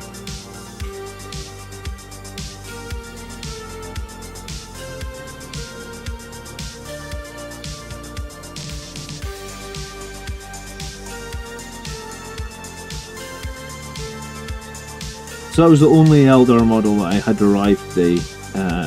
My Codex didn't arrive, my Warp Spiders didn't arrive. I think I bought something else. Maybe it was just some other paints. They didn't arrive either.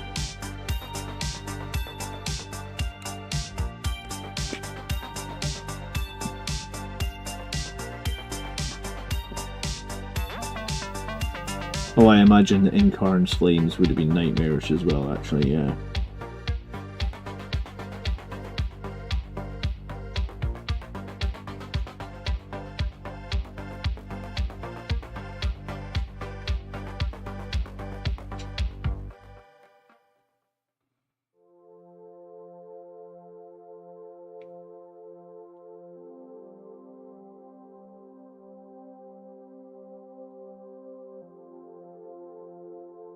Do you still run a lot of melta guns in 10th edition res? Because I don't, like, with the loss of Infernal Pistols, I don't really feel like my list really have any melta anymore. I think the loss of Infernal Pistols is much bigger than sometimes people give it credit for, right? Because, like, our Infernal Pistol shooting used to be, it was never super reliable, but sometimes it could be great. And it just feels like our shooting now from, like, the Sanguinary Guard is just non-existent. Occasionally there's, like, one Infernal Pistol that sneaks through, but, like, it's just so rubbish compared to what it was before, I feel like.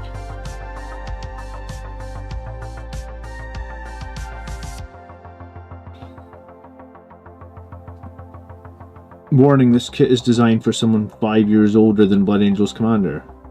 I don't know if you're making fun of my age or what. I mean, you're allowed to, sure. I thought that was not an easy kit to make. Like, I made a Brutalis Dreadnought recently. I think that was worse.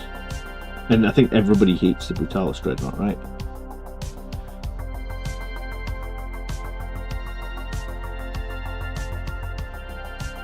Volker's building a Vindicator today. Yeah, Vindicator tanks are very meta at the moment. How long it lasts, though, I guess, is the question.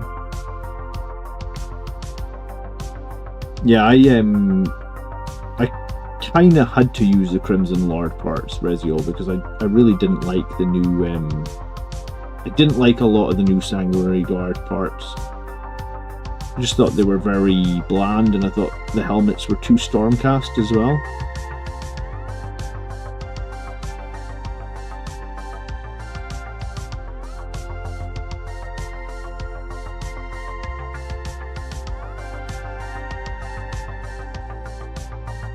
Must admit, I haven't made many of the new Death Company from the Death Company box, but it's just I haven't made them because the new Death Company rules are a bit crap. I'm totally off. Like, I think a lot of people are totally off fielding Death Company at the moment, but the rules just don't seem that competitive. What's worse to build, New Eldar or Finecast Resin? I would only say Finecast Resin because with Finecast, inevitably you end up sticking your fingers together with super glue. And then for like the next 2 or 3 days, your fingers are like clarted in super glue, and you're like, you know what I'm talking about when you've like, you're biting the super glue off your fingers. You ever been there? And you're biting it off your fingers for a few days, and eventually you end up taking like a layer of your skin off with the super glue. So I much prefer like plastic glue, I guess. I mean, that's one of the big wins, I guess. Plastic glue, right?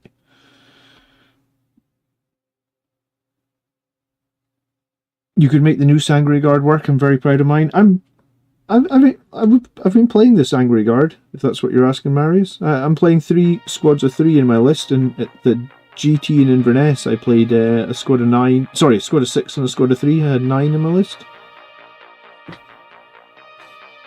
I do like Sanguinary Guard. I am playing them. I just am not playing Death Company at the moment, right? I mean, I don't think many people are playing Death Company. I think Death Company are not super competitive right now, and I think people are avoiding them, maybe.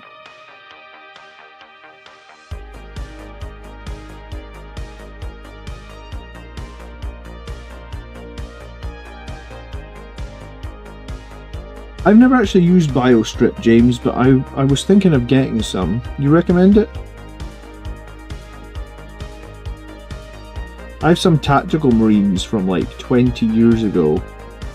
They're actually the 2nd edition tactical squad, right? The tactical squad that came with the 2nd edition box set. I still have some of those models, and I painted them when I was like 12 or something. The paint job on them was terrible, so I soaked them and managed to get like most of the paint off, but it didn't quite all come off. So I was thinking, like, if I want it all off, I need something else. So I probably need BioStrip, right? More than yeah, maybe it was 30 years. Time gets kind of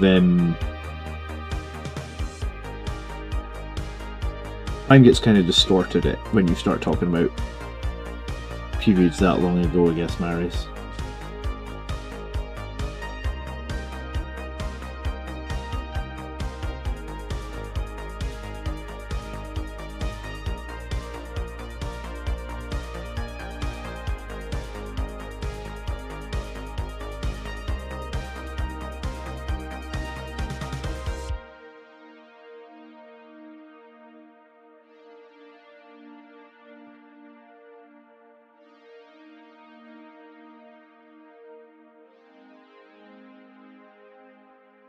Oh, you haven't tried it yet? Okay. Well, let me know how you get on with it, because I would like to strip my 2nd edition tactical squads. I just haven't done it yet.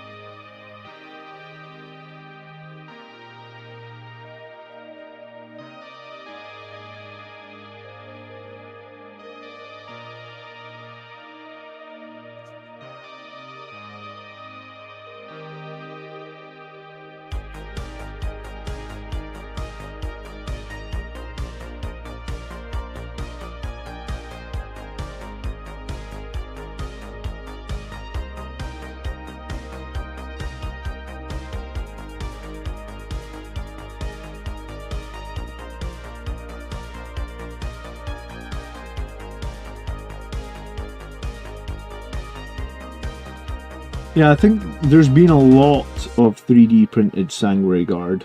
Not just the Crimson Lord parts, like full models as well. If you're a 3D printer and you're interested in Sanguinary Guard, I think you can get, like you say in Reziel, I think you can get full-on entire sculpts, like the bodies and everything. I've actually only built one Sanguinary Guard from the new box. I just put all my old Sanguinary Guard on bigger bases. But the one that I've built from the new box is this one here, and like basically from the shoulders up, he's like all Crimson Lords. It's like Crimson Lord shoulder pads, Crimson Lord head, Crimson Lord backpack, Crimson Lord wings. I just was very unimpressed, I guess, with the Games Workshop offering of the new Sanguinary Guard.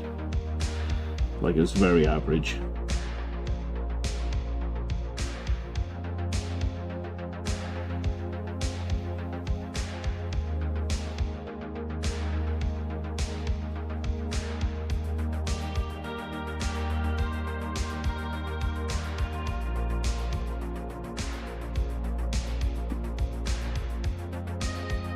I really want to run a Land Raider Redeemer as I love the model, but quite frankly I struggle with points as it's when... I struggle with points. I'm not entirely sure what you mean at the end of your sentence, Volcar, but the Land Raider Redeemer is hard to run because of points. He is expensive, and he doesn't have an invulnerable save, which I think is a huge weakness. So if you're playing something that's got really high AP, like Chaos Knights, or an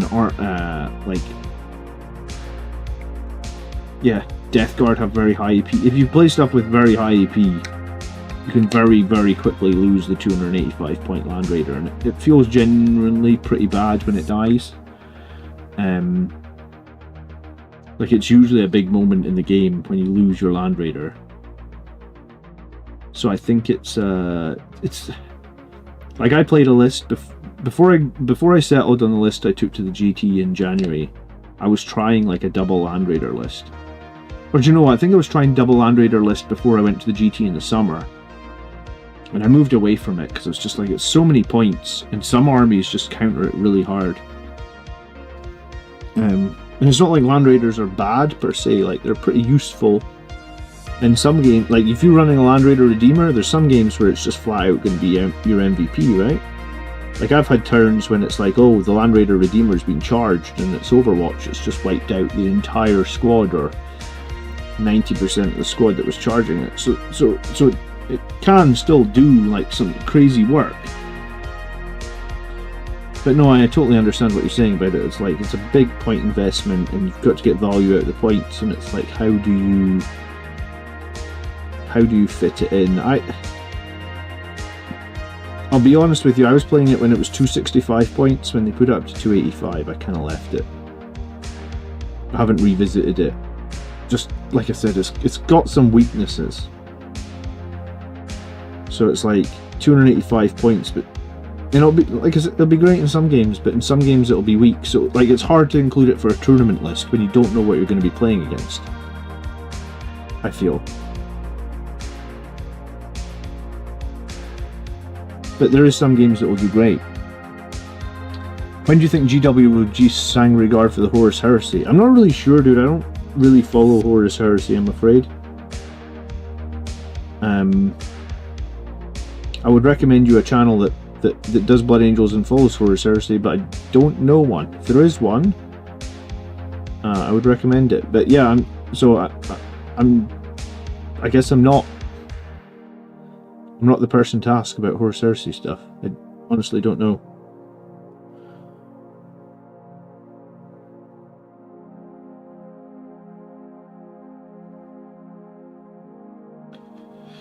Can a jump captain join a 3-man Sanguinary Guard if you have jump pack I? What do you mean jump pack I? Jump pack intercessors? I mean, a jump captain can 100% join Sanguinary Guard, if that's the question.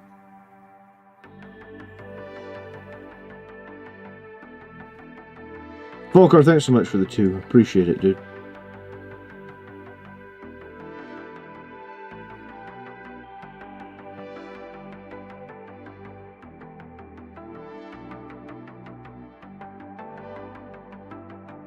Ugh.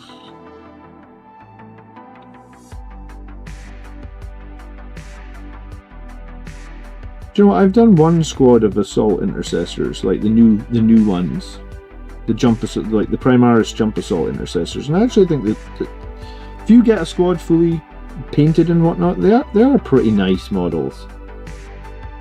I mean, I'm not a huge fan of like the tactical bases or the tactical rocks they're on, but for the most part, I'd say they're pretty decent models. I like them.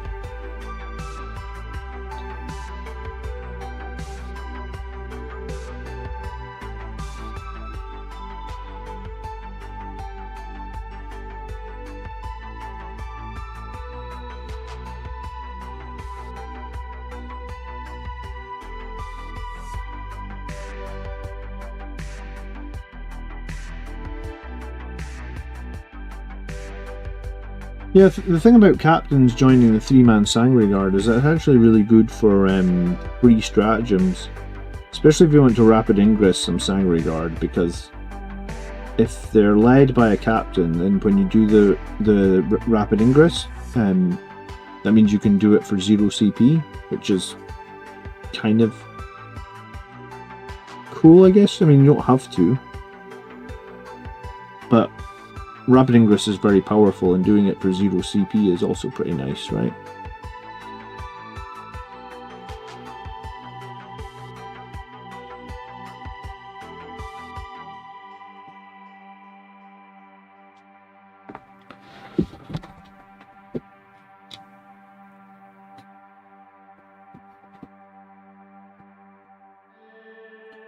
My list at the moment is Dante plus 2 captains. Each of those 3 units is leading a 3-man squad of Sanguinary Guard. I mean, I think you can do 6 Sanguinary Guard as well. I did run 6 at the tournament I was at recently. But if you're running Inheritors or Angelic Inheritors, then I think 3-man Sanguinary Guard led by Captain or Dante is very good.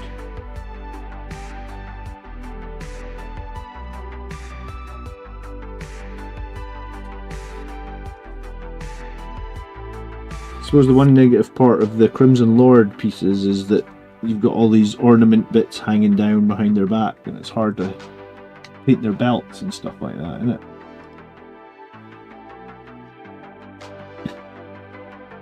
As I say, all the people that are joining the stream now are like, he's finished working on Eldar, we're here to see the real models. If you guys get 2 seconds tonight, if you could like the stream, I would appreciate it. You know, likes on the stream always do help me out. And then tomorrow night is Army List Show. We do that every Sunday night, where we look at like community submitted lists. That goes out at 8 PM UK time every Sunday. So you can come and hang out with me. We'll look at some Army lists, and then you can go over and watch the Super Bowl, you know? Every time I mention the Super Bowl in chat, or every time I mention it in stream, loads of people are like, Chiefs, yeah! Are you losing the Martas in the list? No, I'm not, because I don't think Jump Death Company are well pointed. Like, I think Jump Death Company are too expensive for what they bring right now. Like, they don't have very much survivability. They lost a lot of their killing power. And they're still quite heavy in points. The big...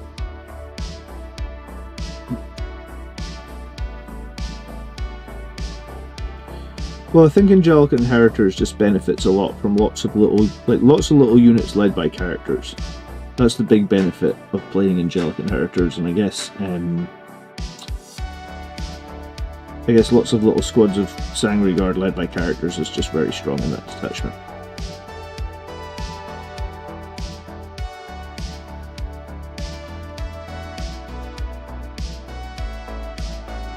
The NFL is fixed. You know what? Sure, it's not fixed. I was so close with my Royal Rumble prediction last week, wasn't I? I told you who was going to win the Royal Rumble on stream like an hour, and then I was like 1 person out. So close.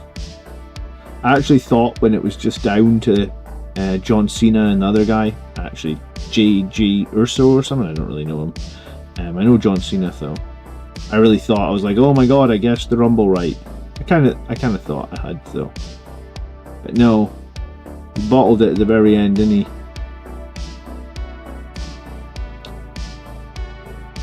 Hell yeah, go Chiefs. There we go. Someone was going to be the Chiefs player tonight, isn't it?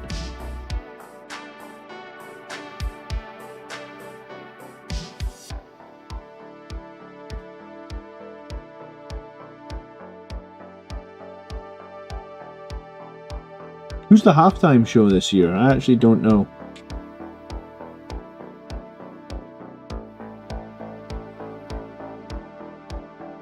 We could have a chat about what the best halftime show for the last decade has been as well. Do you know what? One of my favourite halftime show was the Black Eyed Peas. I like the Black Eyed Peas. That must have been like 10 years ago at this point. But that's the fucking crazy thing sometimes. It's like, oh yeah, I remember that halftime show, and then you go look it up and you're like, oh my god, that was 10 years ago. Aradine, good evening. The best halftime show was The Who. What, Pinball Wizard? Did they play Pinball Wizard at the halftime show? They must have. I don't remember. Yeah, they must have. I don't know that many Who songs, honestly. Pinball Wizard, My Generation.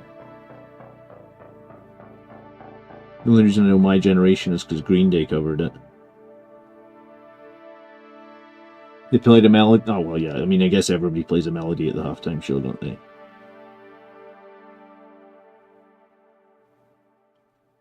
You only get like 12 minutes or something.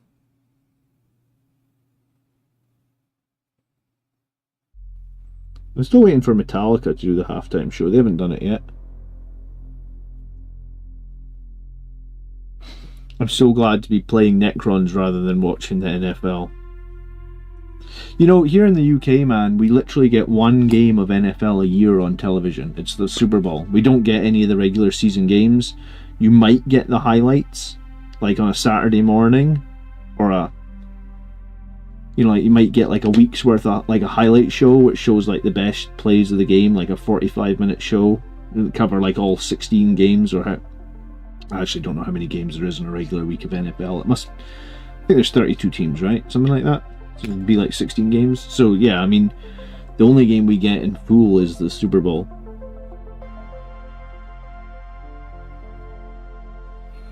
I was going to say, for me, it's not very good when you're a Giants fan, because Giants haven't been to the Super Bowl for like 15 years at this point. I'd buy Game Pass, but it's not. Do you know what? I subscribed to Game Pass for a couple of seasons. I paid the one where you paid like $100 and got all the games for an individual team. So I paid $100 and watched the Giants get beat week after week after week, and then stop.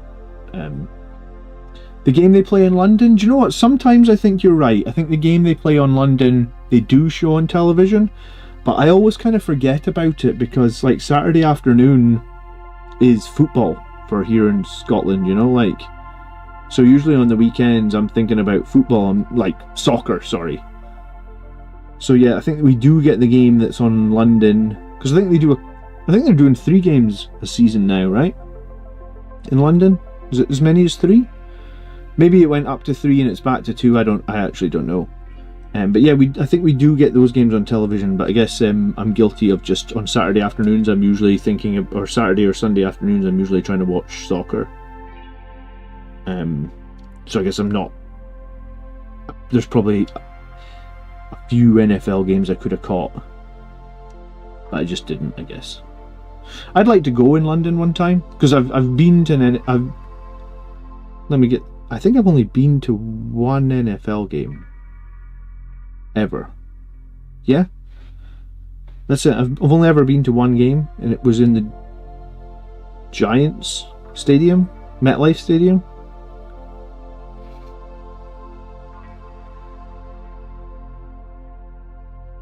So I'd like to get to, like, I would like to go to the game in London at some point, just because it's obviously a lot cheaper to go and watch in London than it is to fly around the entire world and watch in America, right?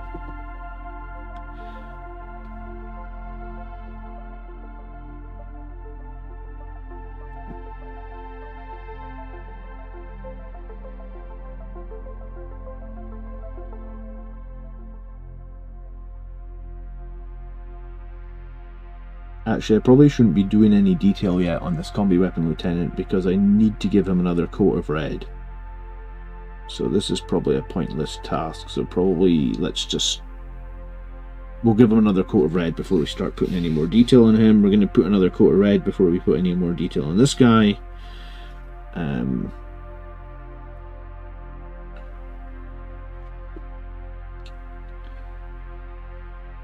When did I go? I went in... I think it was December 2011.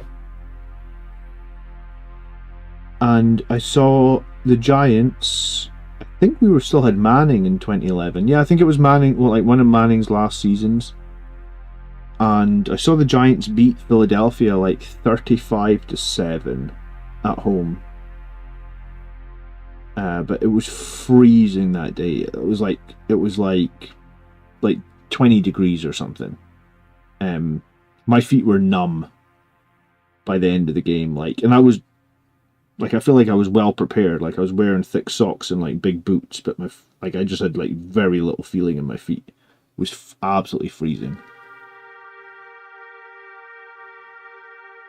I've been to one more game. Do you know what? I looked at Super Bowl tickets, man, just out of curiosity.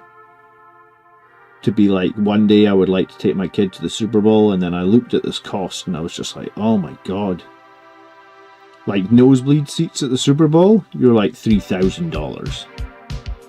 I was like, holy crap. Is there like...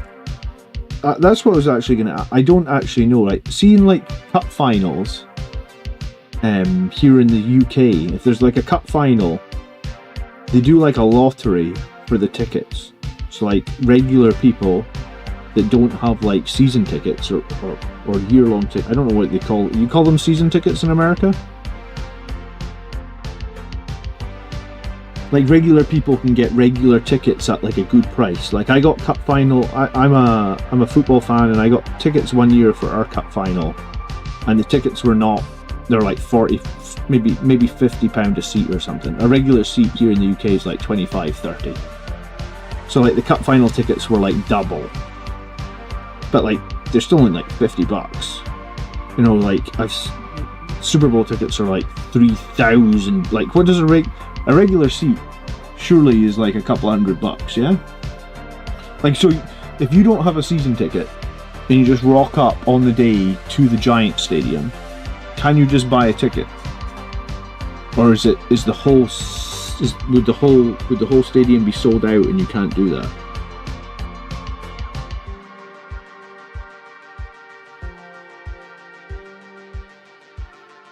And even let's just say, for example, the whole stadium isn't sold out and you could do that.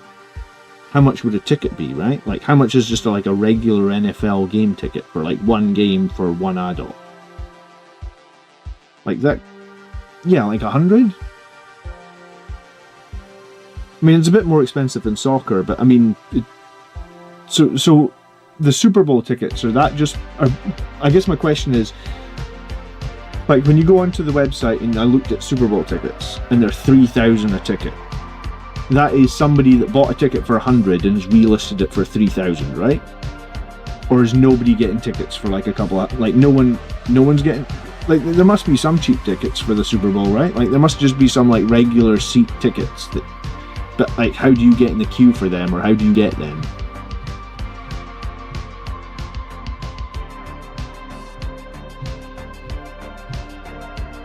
Was that even like, especially like people in America, like you, Captain America, like if you really wanted to go, like let's just say for example, you really wanted to go to the Super Bowl next year, can you get yourself on like a waiting list where you might be able to get a ticket for, say, you and your kid for $100 each, or there's just no chance of that? You just have to join the ridiculous markup that apparently people are paying, or I mean, I don't know. I'm asking.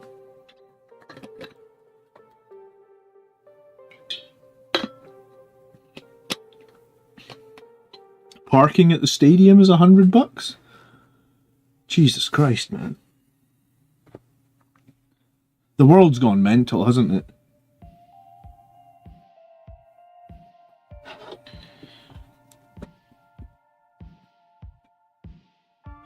Chiefs nosebleed seats are $3.50. So that's like them selling it to the general public at $3.50 a seat. That's like that's normal.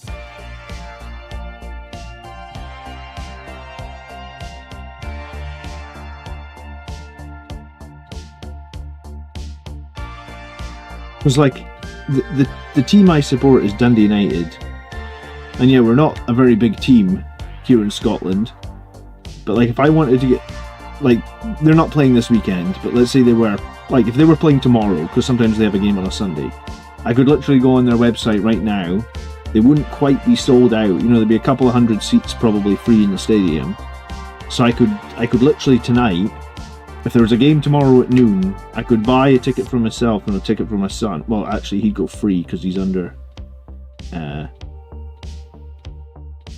So we could get into the game tomorrow for like $30. I mean, I get, and you know, I like NFL, but it just seems like, I don't know, it just seems crazy expensive.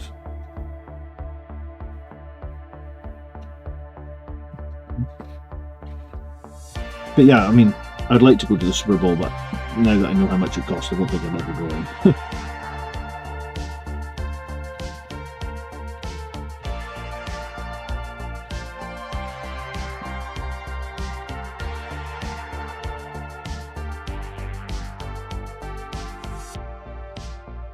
I went to a Rams game this year. It was $70 for nosebleeds. Thanks, Tom. So there is some. And let's be fair, nosebleed seats are fine, right? Like,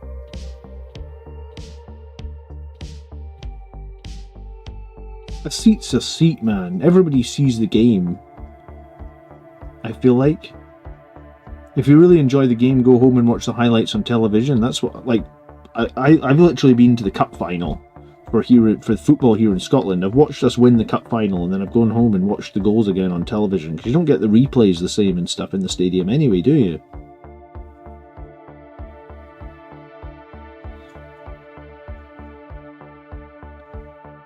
$3.50 is the face value that's actually printed on the ticket.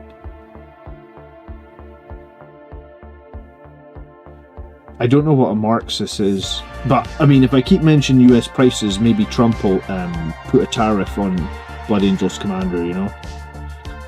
I don't want to get in politics, man. I'm just curious. I like NFL. I genuinely like it. Growing up, I watched basically the Super Bowl every year. I was going to say, I think I watched it even when, like, fucking John Montana was MVP. Was there not a guy, Rice or something? I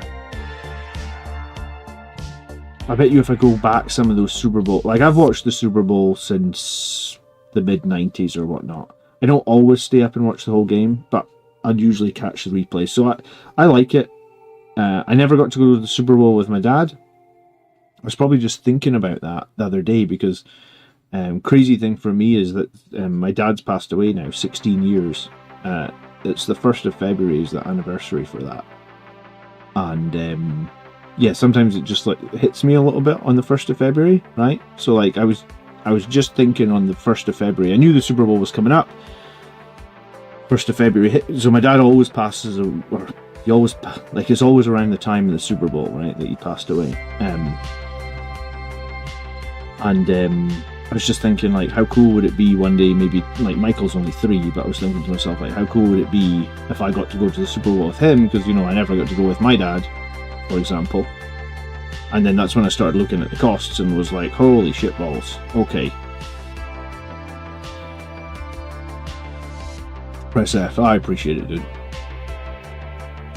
But yeah, it's, for 16 years is like a lifetime, man. It's hard to comprehend, sometimes. Well, 16 years is a lifetime, I suppose, for some people.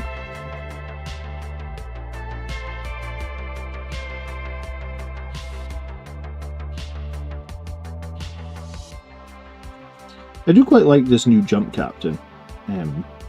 This is the one that I guess released sort of around the time that they did the assault intercessors on jump packs. You know, for a while there, when we thought we weren't going to actually get like a Primaris captain with a jump pack.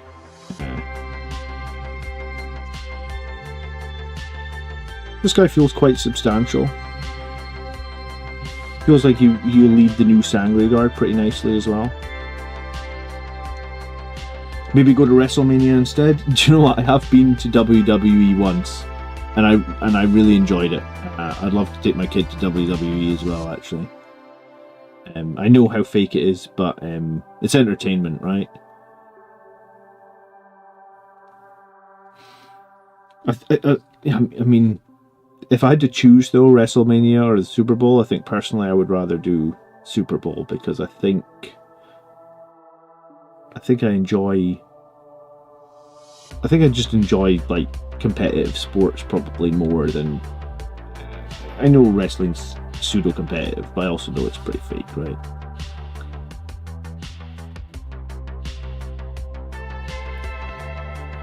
You saw The Rock and Stone Cold. When I went to WWE, I saw John Cena, I saw Kane, I think CM Punk. There's probably someone else in there. It was a long time ago. Both are just fake.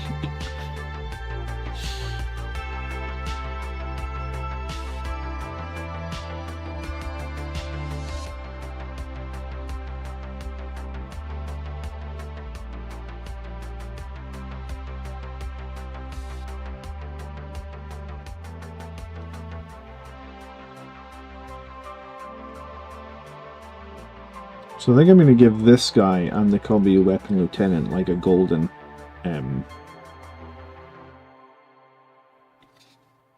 helmet. So that's why I'm not really painting their helmets red. I guess the wings on this helmet will be a bit interesting. I'll probably make them the same color. No Thunderhammer and Storm Shield. Yeah, do you know, I played the Thunderhammer one a couple of times. The thing is, I've got another captain. I actually have two that already have Thunderhammer and Storm Shield, and they are already both Primaris, Robert.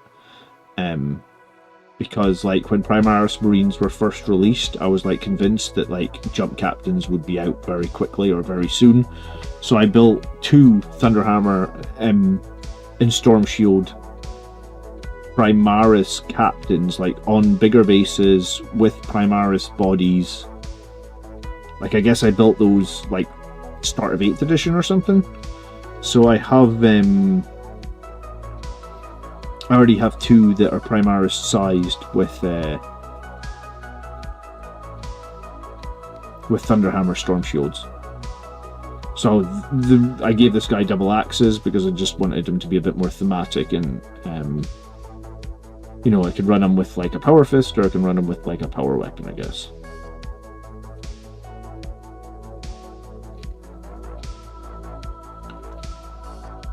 But you know, I ran the Gift of Foresight captain there at the tournament that I went to with the Thunderhammer. And sometimes, you know, if you get Gift of Foresight, if you get lucky and you've got it available for when you need it, it can be very, very strong. Not many people take Gift of Foresight, which is you can reroll one. You can change one hit, one wound, or one save instantly to a 6, so it can keep them alive, or it can do 2 additional dev wounds at the end of a vehicle or something to just kill it. I really like Gift of Foresight. I think it's really good, actually. I'd use it again if I, you know, I didn't take the Rage Fueled Warrior because I think it's a little bit quirky. But Gift of Foresight is something I'd run again for sure.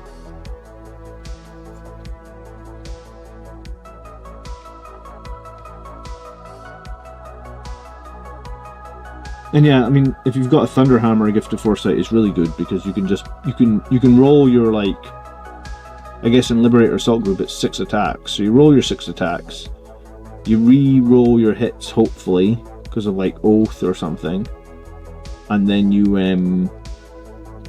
roll your wound rolls, And then if you get a couple of 6s, that's already like 4 dev wounds, and then you can flip one of the misses into another 6 if you want for even more dev wounds. And I think that's genuinely pretty strong. I liked it a lot, actually. Run it again for sure.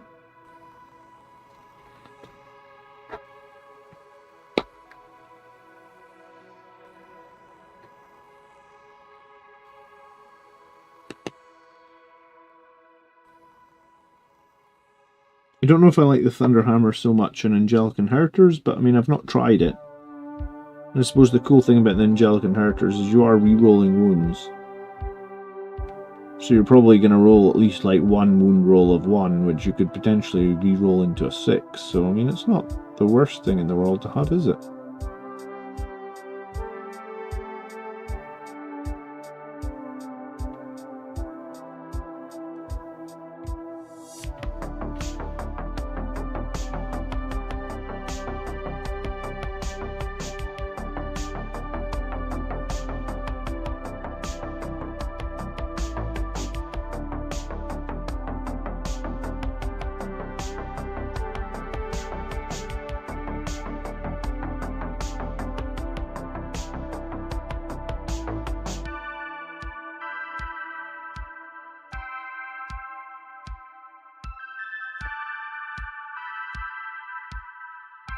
Remove the Grim Dark, and you just have Wrestling Bros. Not sure about that, but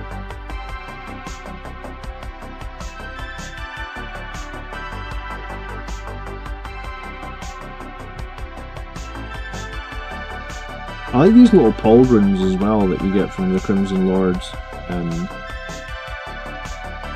I feel like pauldrons on Blood Angels are just cool. Antonius, you are allowed to be late to the stream. How are you, my friend?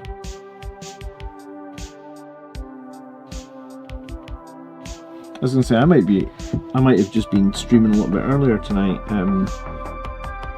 We're back to.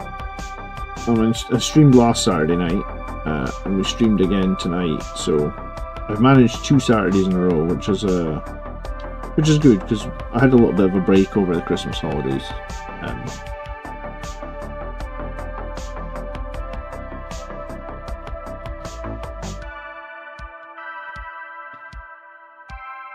It feels nice to be back. It feels like I want to get models finished this year. I want to get more things painted. I don't know if I did enough painting or finishing enough models last year. Probably not.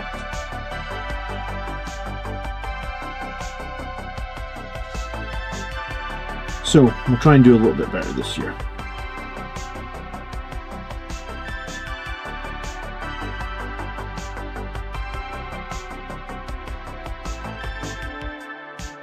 My daughter and I have been putting together the Millennium Falcon. That sounds awesome. Which one? Because there's some crazy Millennium Falcons. You're talking like the one that's like 70, 80... Well, I mean, I don't know the conversion rate to dollars, but you're talking like the one that's like 70, 80 bucks. Like, how many pieces of Millennium Falcon? Because I know there's a... I think that's the one that I would probably end up getting with my kid. The one that's like 700 pieces. But I think there's a Millennium Falcon that's like 10,000 pieces or something, right? Is that right?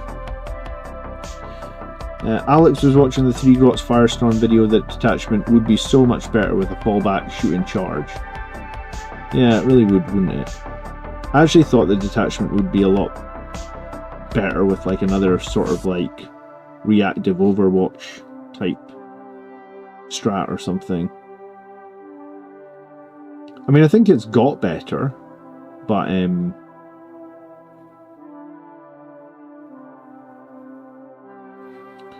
yeah, I just don't know if it's got high enough strength, you know?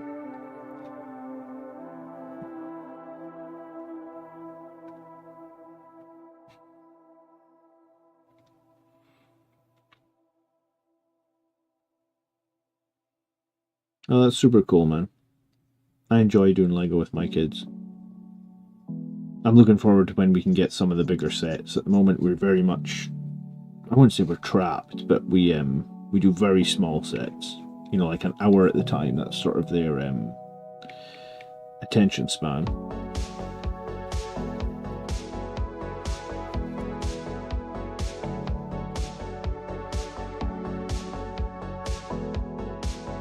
920. Yeah, I think that's the one that I was thinking about. I think that would be super cool.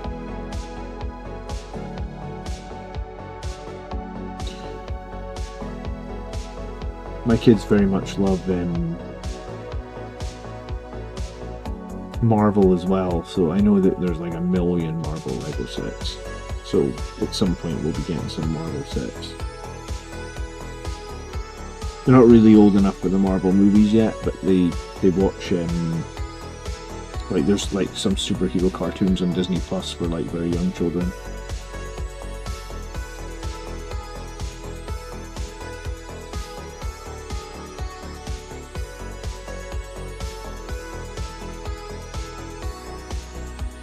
Yeah, it's like Lego, then the other game that I've got that I'm really looking forward to playing with my kids is Imperial Assault. I really love Imperial Assault. It's one of my favourite board games, I think.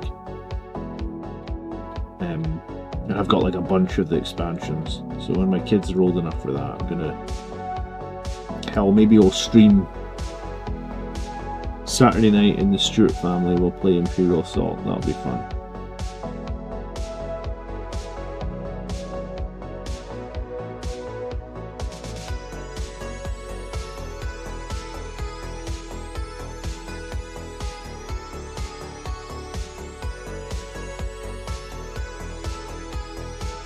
Yeah, this is why I didn't want to waste any time like painting his belt or anything until we got some more coats. I think this guy's going to need another whole coat of red. I don't think he's bright enough yet.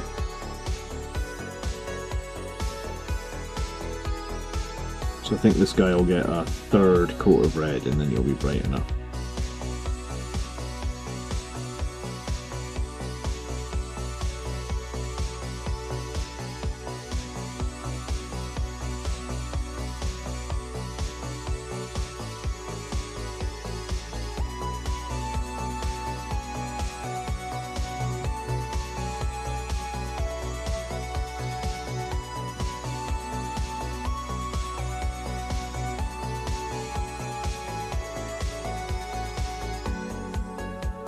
Do you ever really grow out of Lego? You know, when I was first getting into 40k, like, you know, when I was like 15 and basically had like no money, I built my terrain for my battles out of Lego.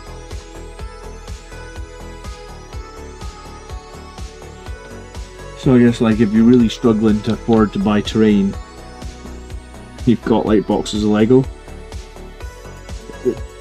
You know, as a stopgap, you could do something with it, right?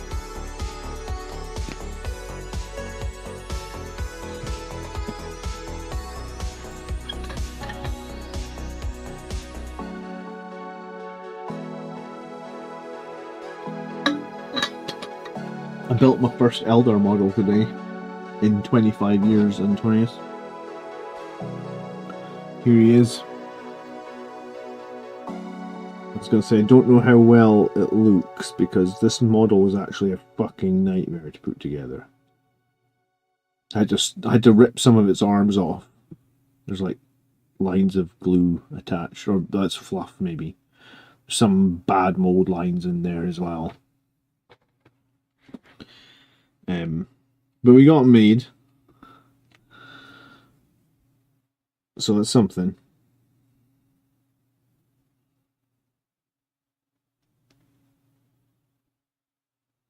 I think, yeah, this is a Crimson Lord head on this guy as well, actually.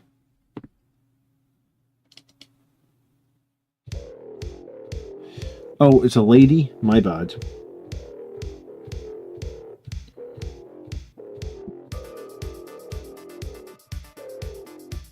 I wasn't really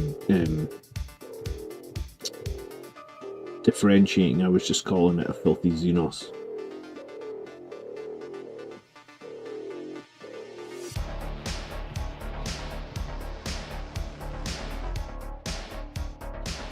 Slam captains were so good. I remember, VT, thanks for hanging out, dude. Nice to see you. I remember when slam captains used to cost like, I think they used to cost 129 points. and they could basically one-shot like a Great Unclean One.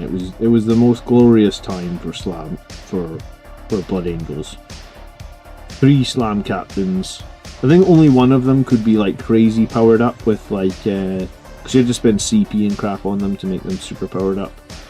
But it was indeed glorious, right?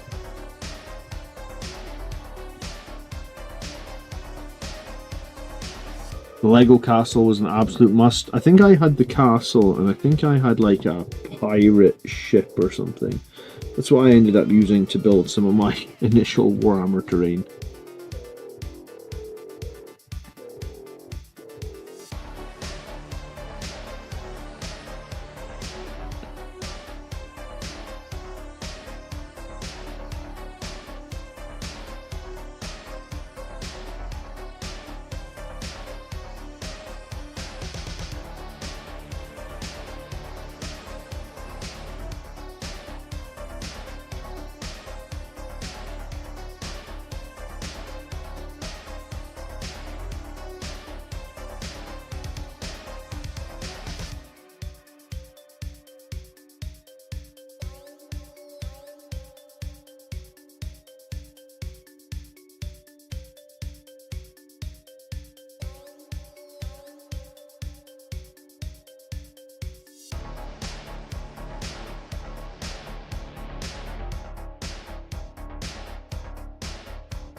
You gave the combi lieutenant gift of foresight to be awkward. That's a cool enough idea. I mean, I really do like the idea of trying to make the 2-up revive work with him. I mean, I played it this week, but he didn't die, so I'm going to play it a few more times. I think the thing I want to try in Angelic Inheritors is I want to try and get a couple of impulsors in there.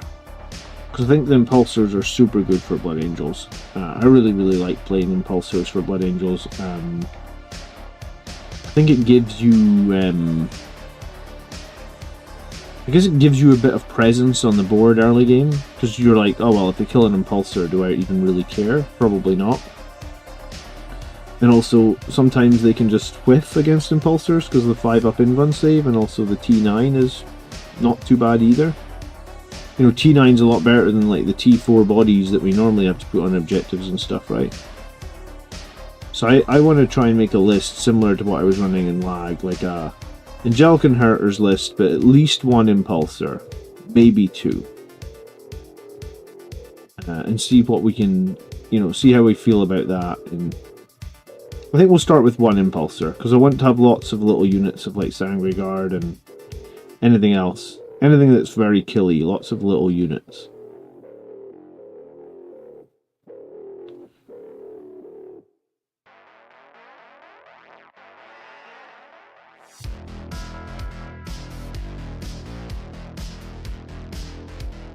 Are you playing Sternguard at the moment?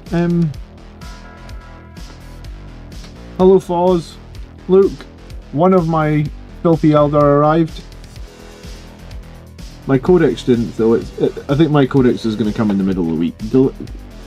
Warhammer never gets delivered to Scotland with any sense of urgency, it seems like. I'm always behind. With Dante I was behind, with the Blood Angels Codex I was behind, I'm just always behind.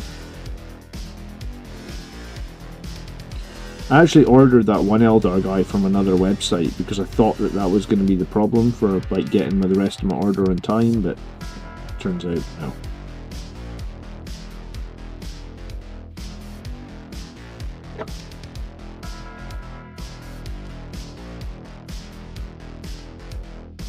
GW obsoleted my Blood Angels army. How?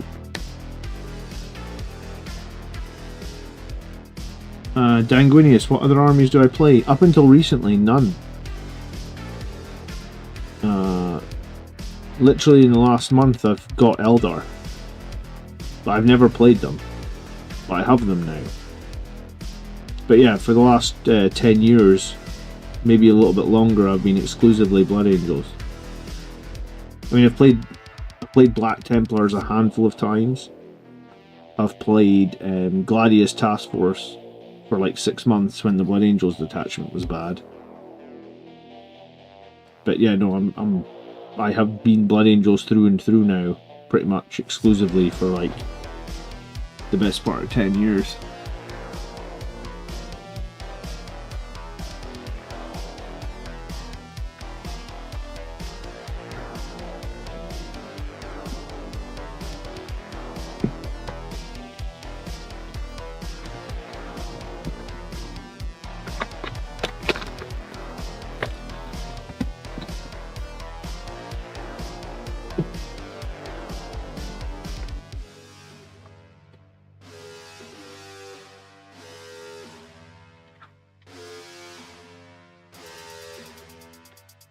I have misplaced my spatula thing. Where the fuck would I have put it?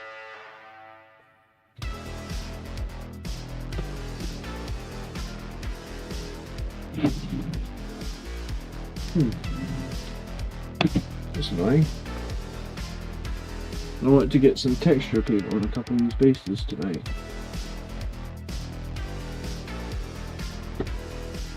I swear I'd lose my head if it wasn't attached to my body.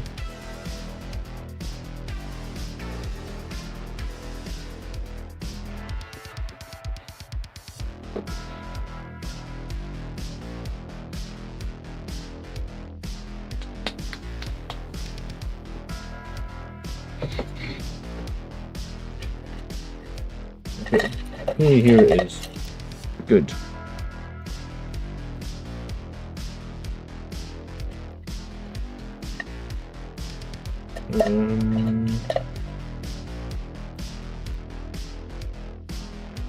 That looks like it's been used for texture paste before. Okay, good. Did I ever play a game with 1,000 Suns? No.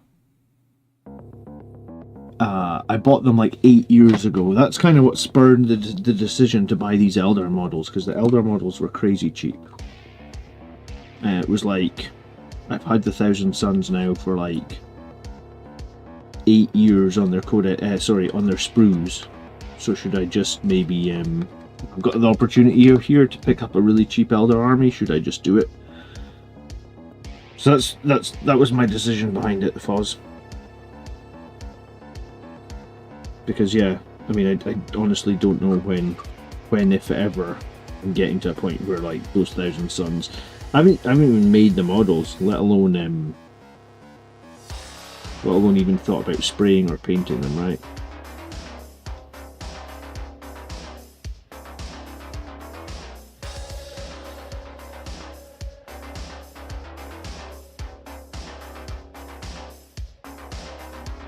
So yeah, I got 5,800 points of Eldar, yeah.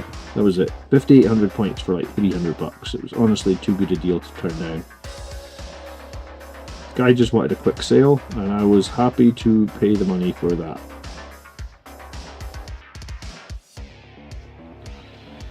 So I don't know what I'm doing with 1,000 Suns. I think at some point in the last like 5 years, when I realised like 5 years had gone past and I hadn't done anything with 1,000 Suns, I was like, maybe if I want to have a second army, I just need to commission 1,000 Suns. But the commission would have it costs... I think I commissioned a Gladiator tank and an Impulsor recently. Like, you know, like basically you bought the Gladiator tank and it was commissioned so it could be both the Gladiator and the Impulsor. So it could do either or. I think that commission was like £110. Something like that. So like you're buying a £50-60 model and you're spending double what it costs to get it painted and made. So if I've got like £500 of 1,000 Suns models that I've had for the last 8 years, it's going to cost me £1,000 to just get that painted, and even then that's half of what I need for 2,000 points, and I've got no options. I'd have to run them regardless how uncompetitive it is. So yeah, I think, you know, in an ideal world where money was no object, yeah, we'll do the 1,000 Suns commission. But I don't know when that's happening. So for now, it was like, I'll just take this really good deal. I'll have an Eldar army. That'll give me options. Or at least give me one option of a second army. And then we'll see, right? I mean, we could give the 1,000 Suns away on the channel, but I mean, I think I'd rather... I've bought a bunch of stuff over the last 6 months to do like a big charity raffle, Michael. But I was going to do the same thing we did last year, where it was like £1 in for a ticket, and we give all the money to charity. I just need a little bit of time to set that up, but I'm gonna get it set up at some point. And I bought like 12 charity prizes, something like. I mean, maybe it's not quite as many as 12. I'll have to figure out exactly. I wanted it to feel valuable.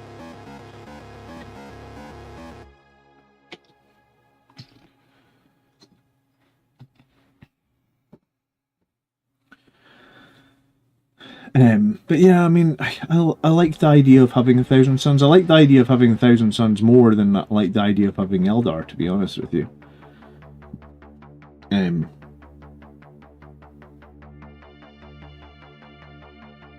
But if I could find 56,000 points of 1,000 Suns fully painted for $300, I would swap the Eldar in a second.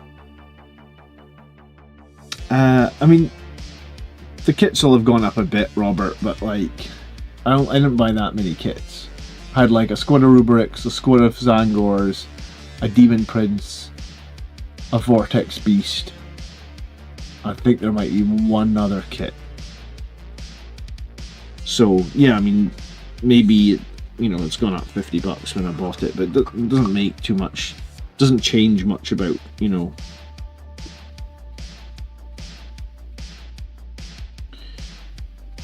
Like, if I get any free time, I'm painting Blood Angels, for the most part, right?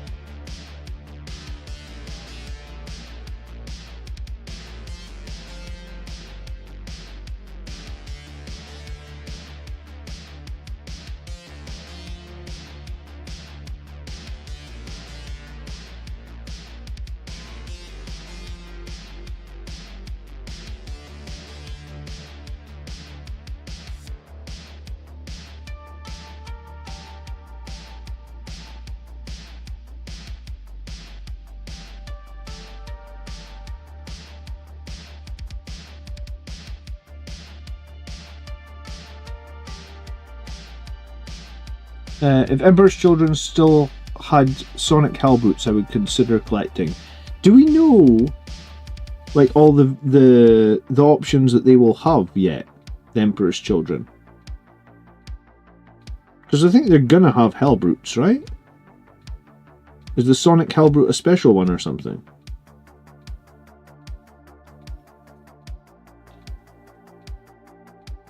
What about the Terminator with Librarian? I actually really didn't like the Terminator with Librarian, or the Terminators with Librarian. I think if you're running Angelic Inheritors, my opinion of that now is, if you want to run Terminators, I think you should take the Chaplain. I don't think the Librarian sustain, because you don't have enough attacks to get enough out the sustained. I think +1 to wound for everything is just going to be better. And also I got tank shocked by a fucking Land Raider and took like 6 wounds. Or was it 5? I think I took 5 wounds from one of the tank shocks. Being able to just be like, haha, we have a 4-up feel no pain against that nonsense from the Chaplain would have been much, much better. So yeah, if I was going to run Terminators again and Angelic Inheritors, I think I would attach a Chaplain to them 100%, because wounding on 5s into Land Raider was just tragic. I didn't do any damage to it whatsoever. So I think the Chaplain would have been way more valuable than what I ran, which was the Librarian. I mean, I could have used a strat on them for +1 to wound, but I feel like I needed it elsewhere. Is this a DIY palette? Yeah, and it's not a wet palette, it's just a regular. It's like a fucking. It's like a lid from a margarine tub or a butter tub, right? From like a 15-year-old margarine tub. Is what my palette is.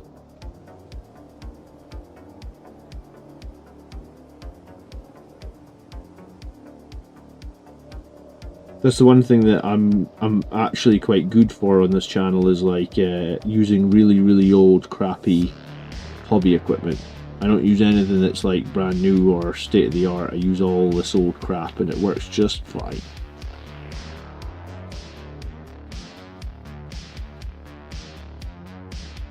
No, I mean I do like Gorilla Glue, but yeah, most of the stuff I use is pretty old.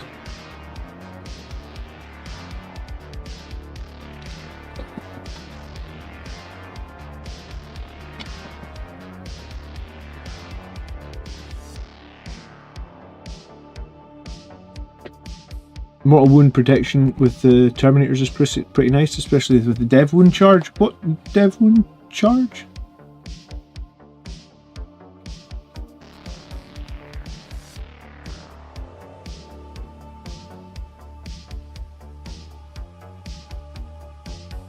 Sanguinary Guard can't even fit inside an Impulsor, right? It doesn't carry units with jump packs.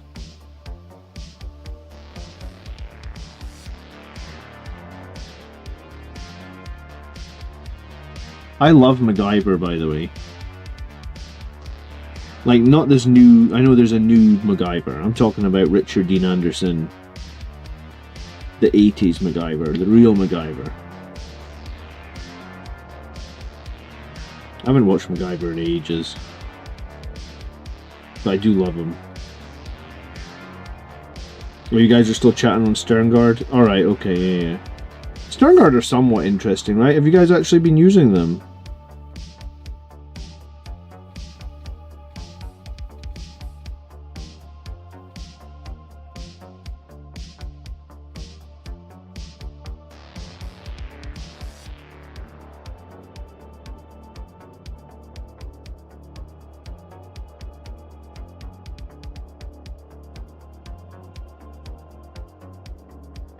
I mean, I feel like if I was going to use Sternguard, I'd probably go all in on like 10 of them, right? For like maximum dev wounds. But then I don't know if you do, but do you need to take a Land Raider to get to feel like you get the most out of them?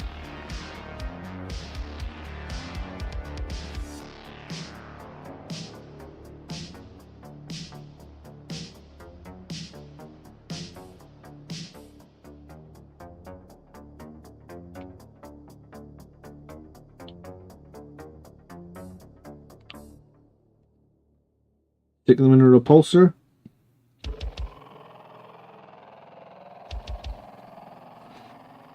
Yeah, I mean, I think there was a list on Art of War where they did something like that, right? Where they had like 10 Sternguard inside a repulsor. Maybe it was an Ultramarines list, but I did hear about it, or I did see about it. Maybe some people were talking about it in Discord.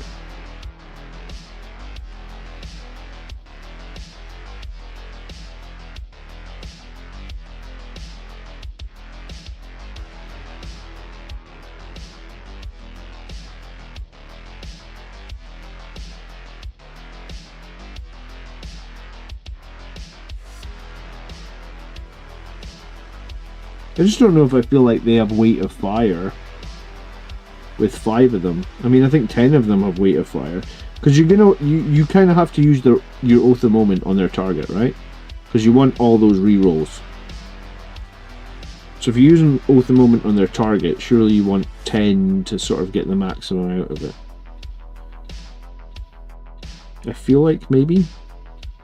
I mean, I've not tried it, right?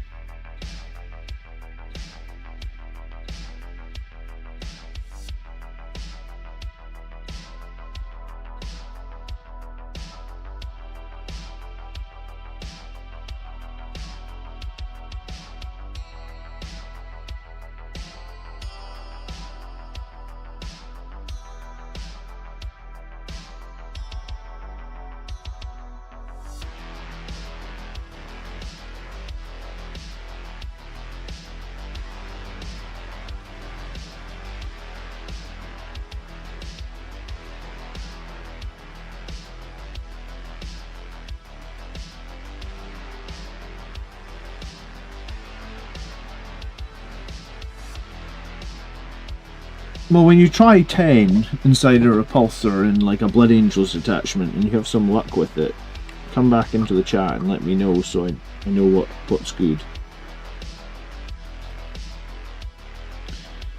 Because I could easily field 10 Stern Guard if I wanted, I feel like. I mean, you could kind of just use Intercessor models and stick them on 40mm bases, right?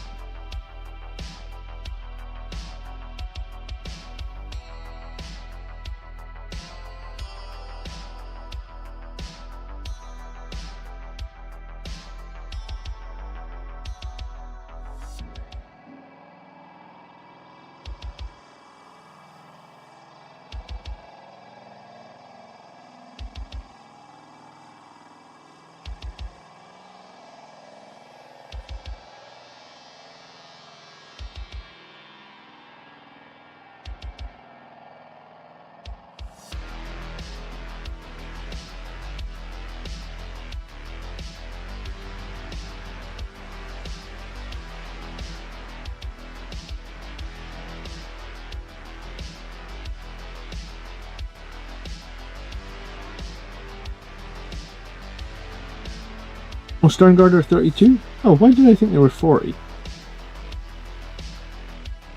I don't know. Oh, well then you could just use 10 Intercessors and make the 2 with the heavy bolter and your job's a good one, basically.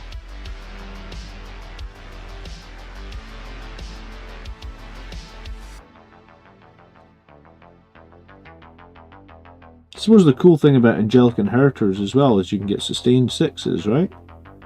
Yeah, so you definitely want the 10 man then, right? Because you want to get you want to pay the stratagem on them to get the sustained, don't you?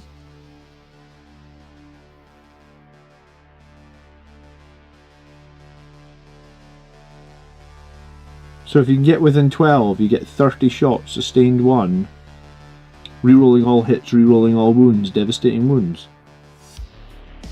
Is that right? It's pretty good.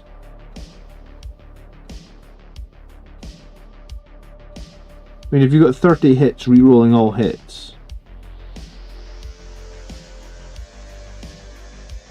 I mean, statistically that's 88%, right? So you should make like 27 hits.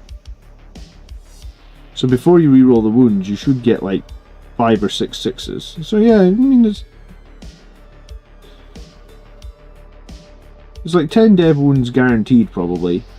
With a little bit of luck, 15 dev wounds?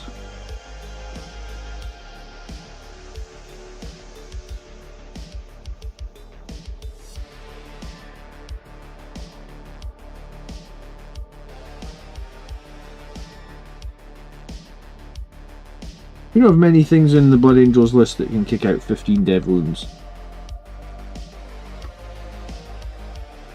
It'd definitely surprise some people, wouldn't it?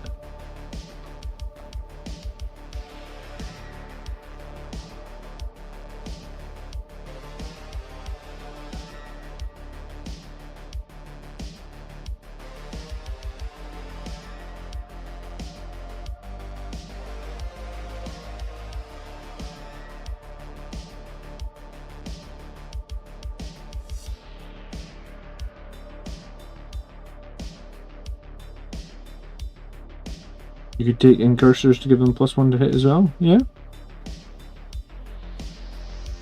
I mean, with sustained and oath, I don't know if you really need it, but yeah, I suppose you could. I mean, any miss that you re-roll that potentially procs into 6 is more valuable, probably. So, yeah, I mean, put the incursors, it can help, but it's probably not needed, Highland.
Yeah, I'd be quite curious to see, because I suppose that's the great thing about Angelic Inheritors, right? In Angelic Inheritors, you typically don't need Oath of Moment for most of your squads. So it would mean that you are somewhat free to Oath of Moment the Stern Guard's target every turn if you can pop out the Impulsor, shoot, pop back in. I suppose it depends on how well the opponent can kill an repulsor. Sorry. I think I'd rather try it with the 10 though, than like 5 in a captain in an impulsor. I think it'd just be cooler in the 10. Will surprise more people as well. It would mean that they really need to get rid of the repulsor, because a repulsor on its own is like, it's a repulsor. It doesn't really do too much. It's got like 2 las cannon shots, 1 twin las cannon shot. It's kind of like a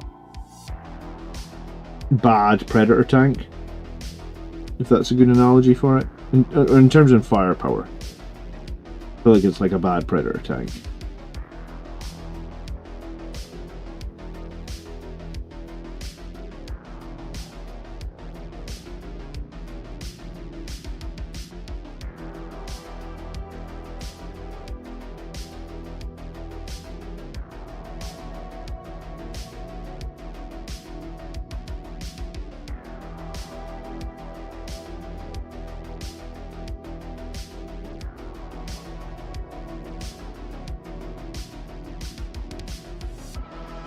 You put the priest in with them? Who all can attach to Stern Guard, sorry?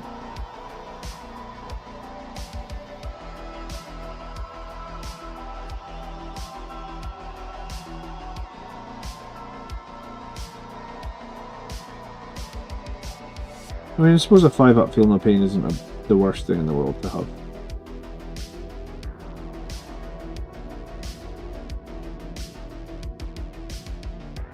The Company Ancient, yeah, no.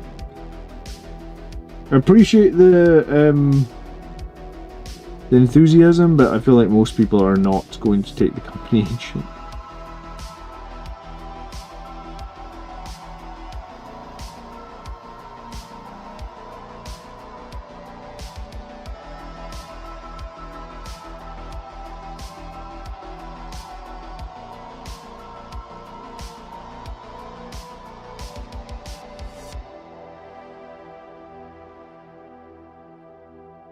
The priest gives 1 AP in melee. Yeah, but do you even want them in melee, right? Don't you just want to be blowing stuff up 12 inches away with all the dev wounds and then go find another target?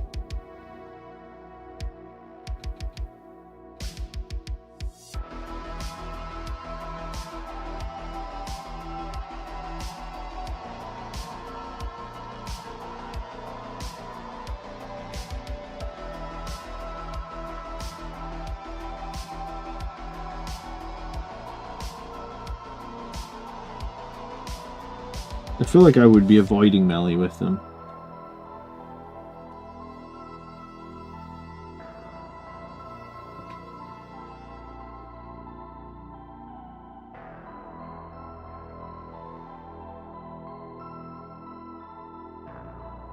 Maybe I should just try 10 Stern Guard next.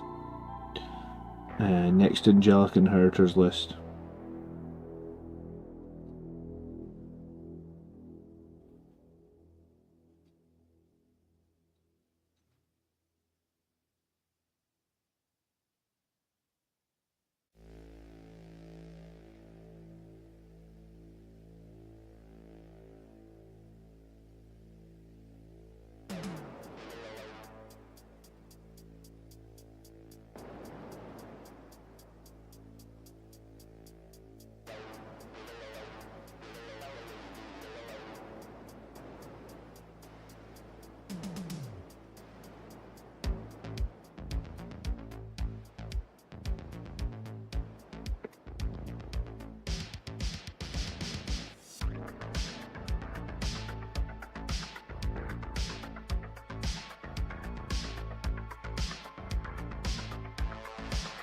Well, I think you would want to use the sustain, but I think you'd want to try and get them within rapid fire range, right? So, like, Repulsor moves up in turn 1 into cover, turn 2 tries to unload them into rapid fire range.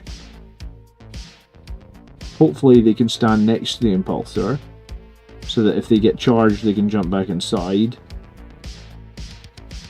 A medic might not be the... like, I know you were talking about the priest, but a medic might not be a bad idea either. Like an actual apothecary, if an apothecary can actually revive guys, that might be something.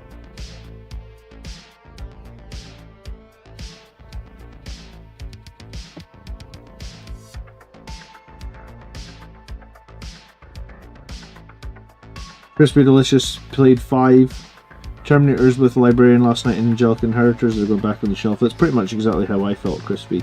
I guess the question, Crispy, is if you'd had a chaplain, would it have been better?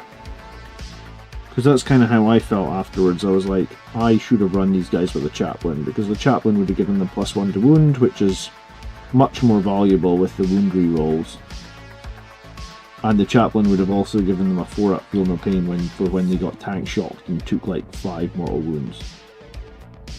I think they also took mortal wounds from typhus as well, so in my game it would have been like totally double-edged. Like, there might have been even more argument for like the chaplain was just... in Angelic Inheritors, the chaplain is a better choice than Librarian. Which is a pity, because the Librarian I think is... seems like on paper he could be pretty cool, but in practice he just didn't seem to do very much. And also, his Force Sword felt kind of crap. Is it just the low AP on the Force Sword that makes it feel crap? But yeah, I felt like the strength in the AP on the Force Sword, I was like, ugh, this just does nothing. Even with rerolls, hits and wounds.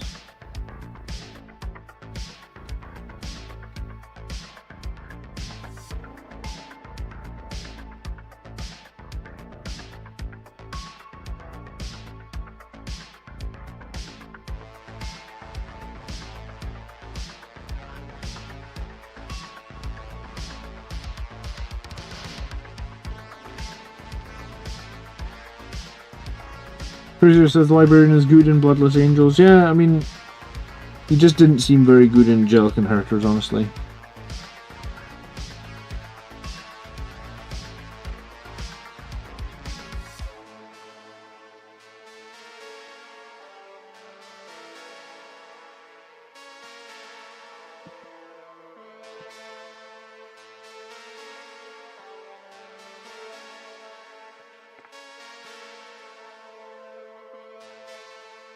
I misused the Terminators in the game. Yeah.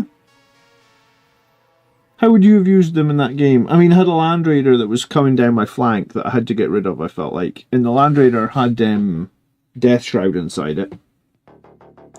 So if I didn't kill the Land Raider, he was going to probably unload my home... you would probably drive it forward 12 inches, unload the Death Shroud and charge onto my home field objective. Right?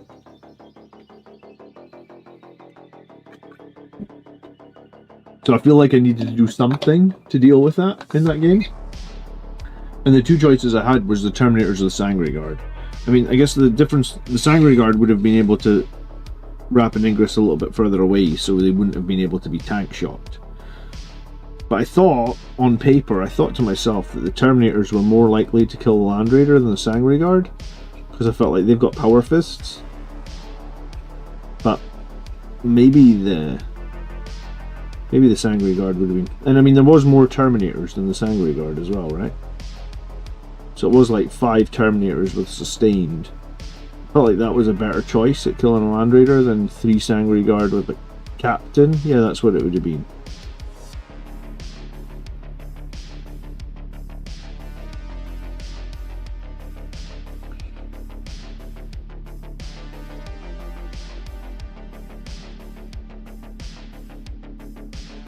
I mean, maybe I misplayed them, but yeah, I felt like I definitely had to react to that Land Raider. Because Death Shroud are just problematic, I guess.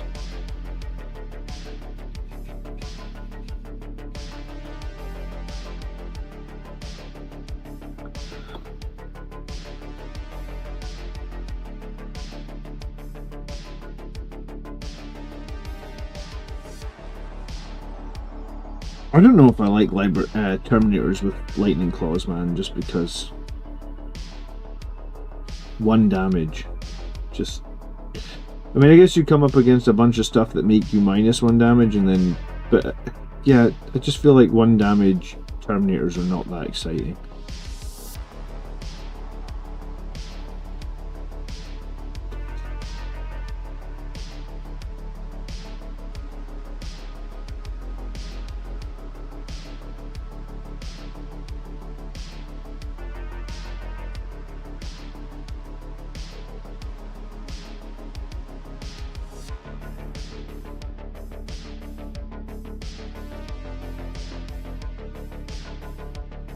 Yeah, the bolters on the Terminators are complete rubbish, it feels like, and even the Cyclone Missile Launcher, because it's just like 2 shots and it's only strength 9, it feels like it's pretty rubbish as well. I don't know, I feel like I want to like Terminators, I feel like I want to feel like I want to include them. And make them work, but like every time I try them in 10th edition, it's just like, ugh, I just don't like Terminators in 10th edition. I like Blade Guard, even with their less strength and stuff. I think it's the number of attacks.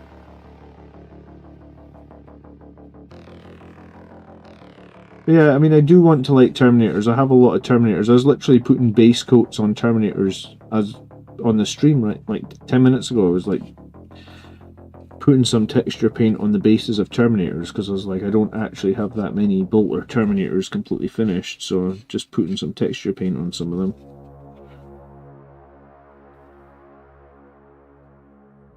But yeah, I want to like them, but I just, every time I try them, I just feel like, ugh, I don't like them. And I have tried the Terminators in the 10-man squad as well. It wasn't my favourite. It's a big death ball, but it's so slow.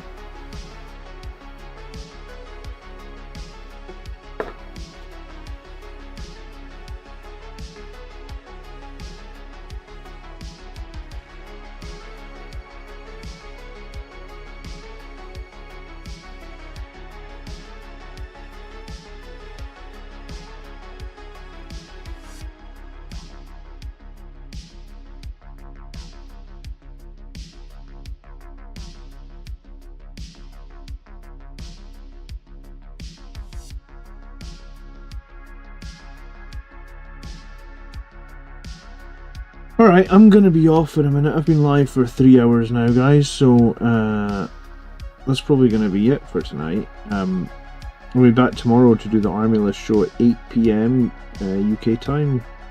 Same as always, same as every Sunday night, I guess. So I think I'm just gonna finish chucking the texture paint on this guy's base, and then I'm gonna take off for the evening. I didn't get as much as I wanted done. That Eldar character took way too long. But I guess at least she is made. So that's something. And she's one of, I think she's the only Eldar character that I need to make. So that's something as well.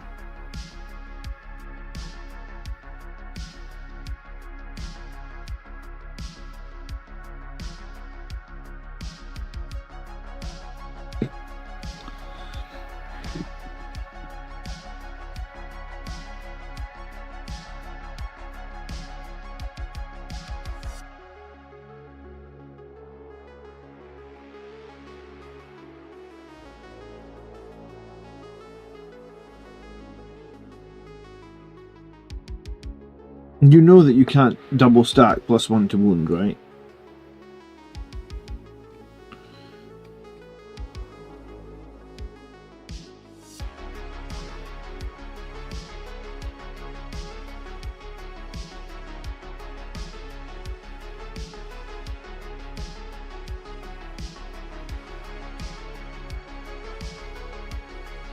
So I get so much texture paint all over this fucking brush, don't I? We should clean the brush a little bit before we try and get into his feet. Ah!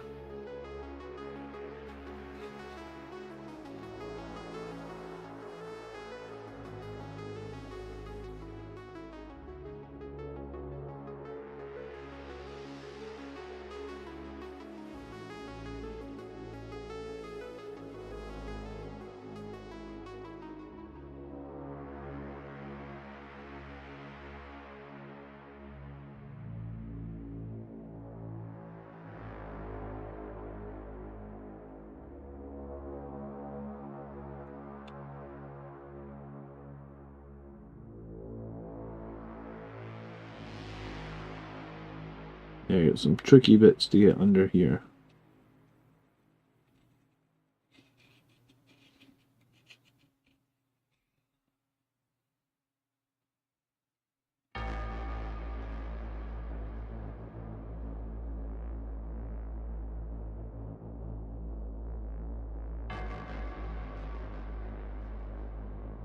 Yeah, if I had to pick a custom color for a new chapter, what would it be?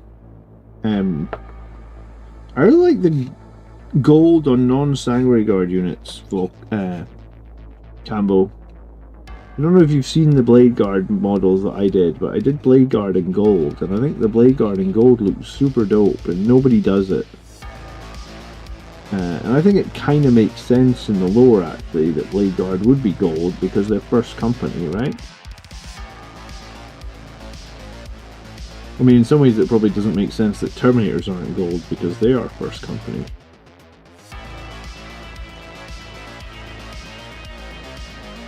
Blood Angels do pull gold off pretty well.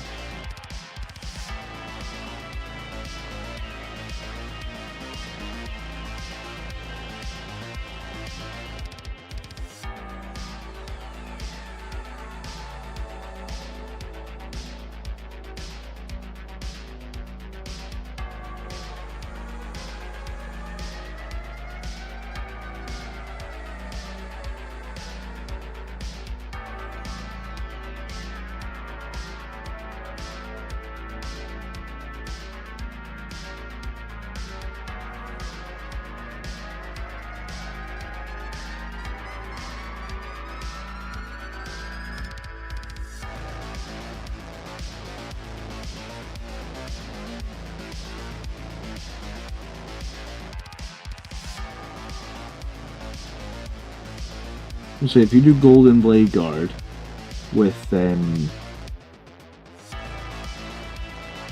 white shields, I think it looks super dope.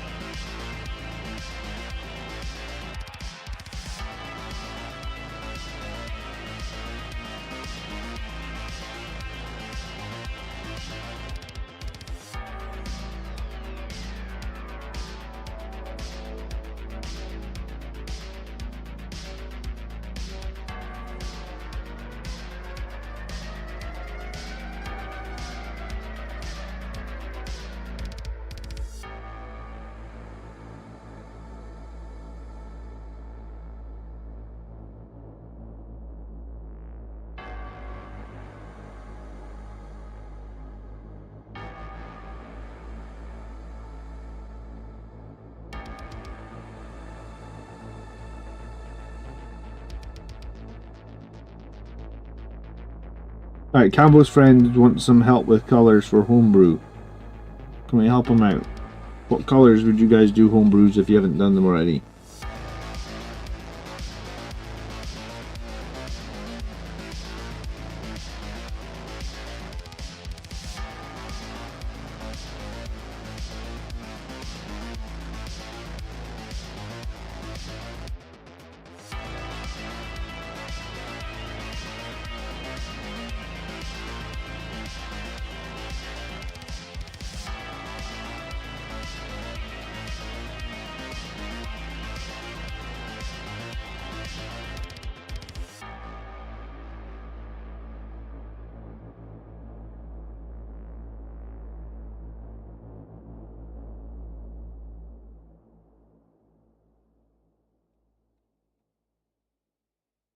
Alright, we're getting there with this damn ballistas.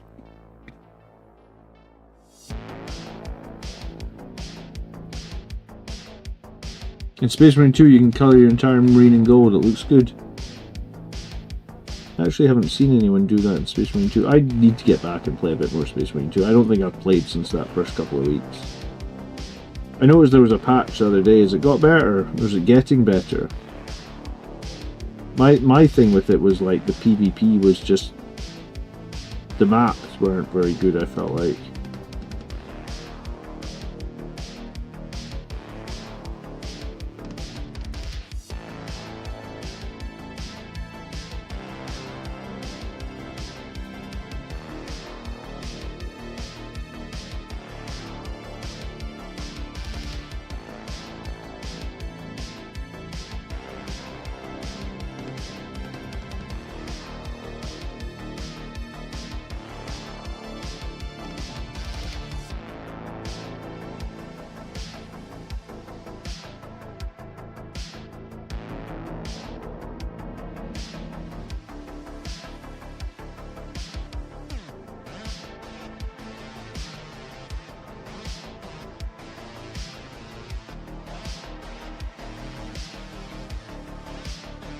How many Ballista Dreads are we running? Just one.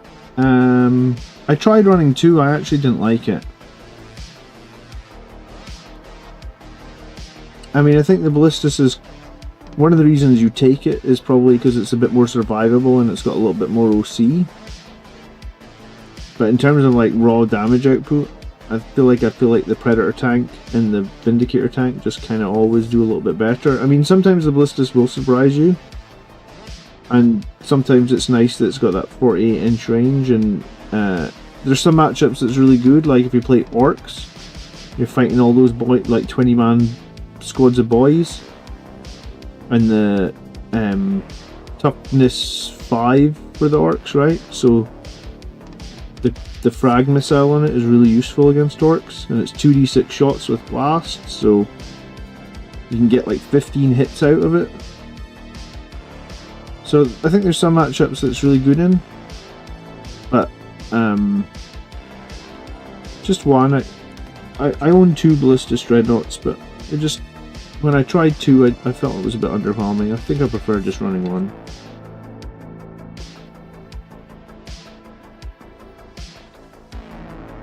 There's a February patch with the Biovores. I did notice that there were some new enemies in Space Marine 2. Yeah, so I mean, I feel like I do have to come back and try it out at some point.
Alright, I think that's probably enough texture paint on this guy.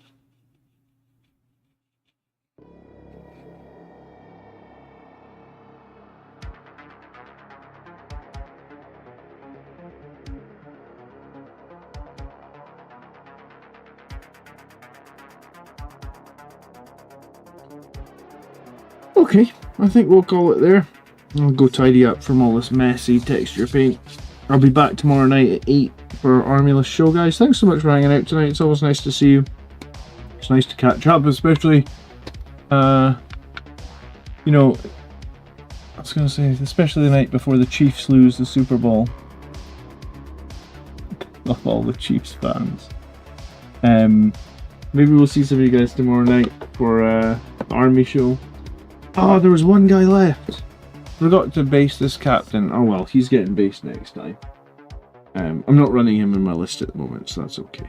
I think all the other guys that are getting run, they got some base paint on them, so...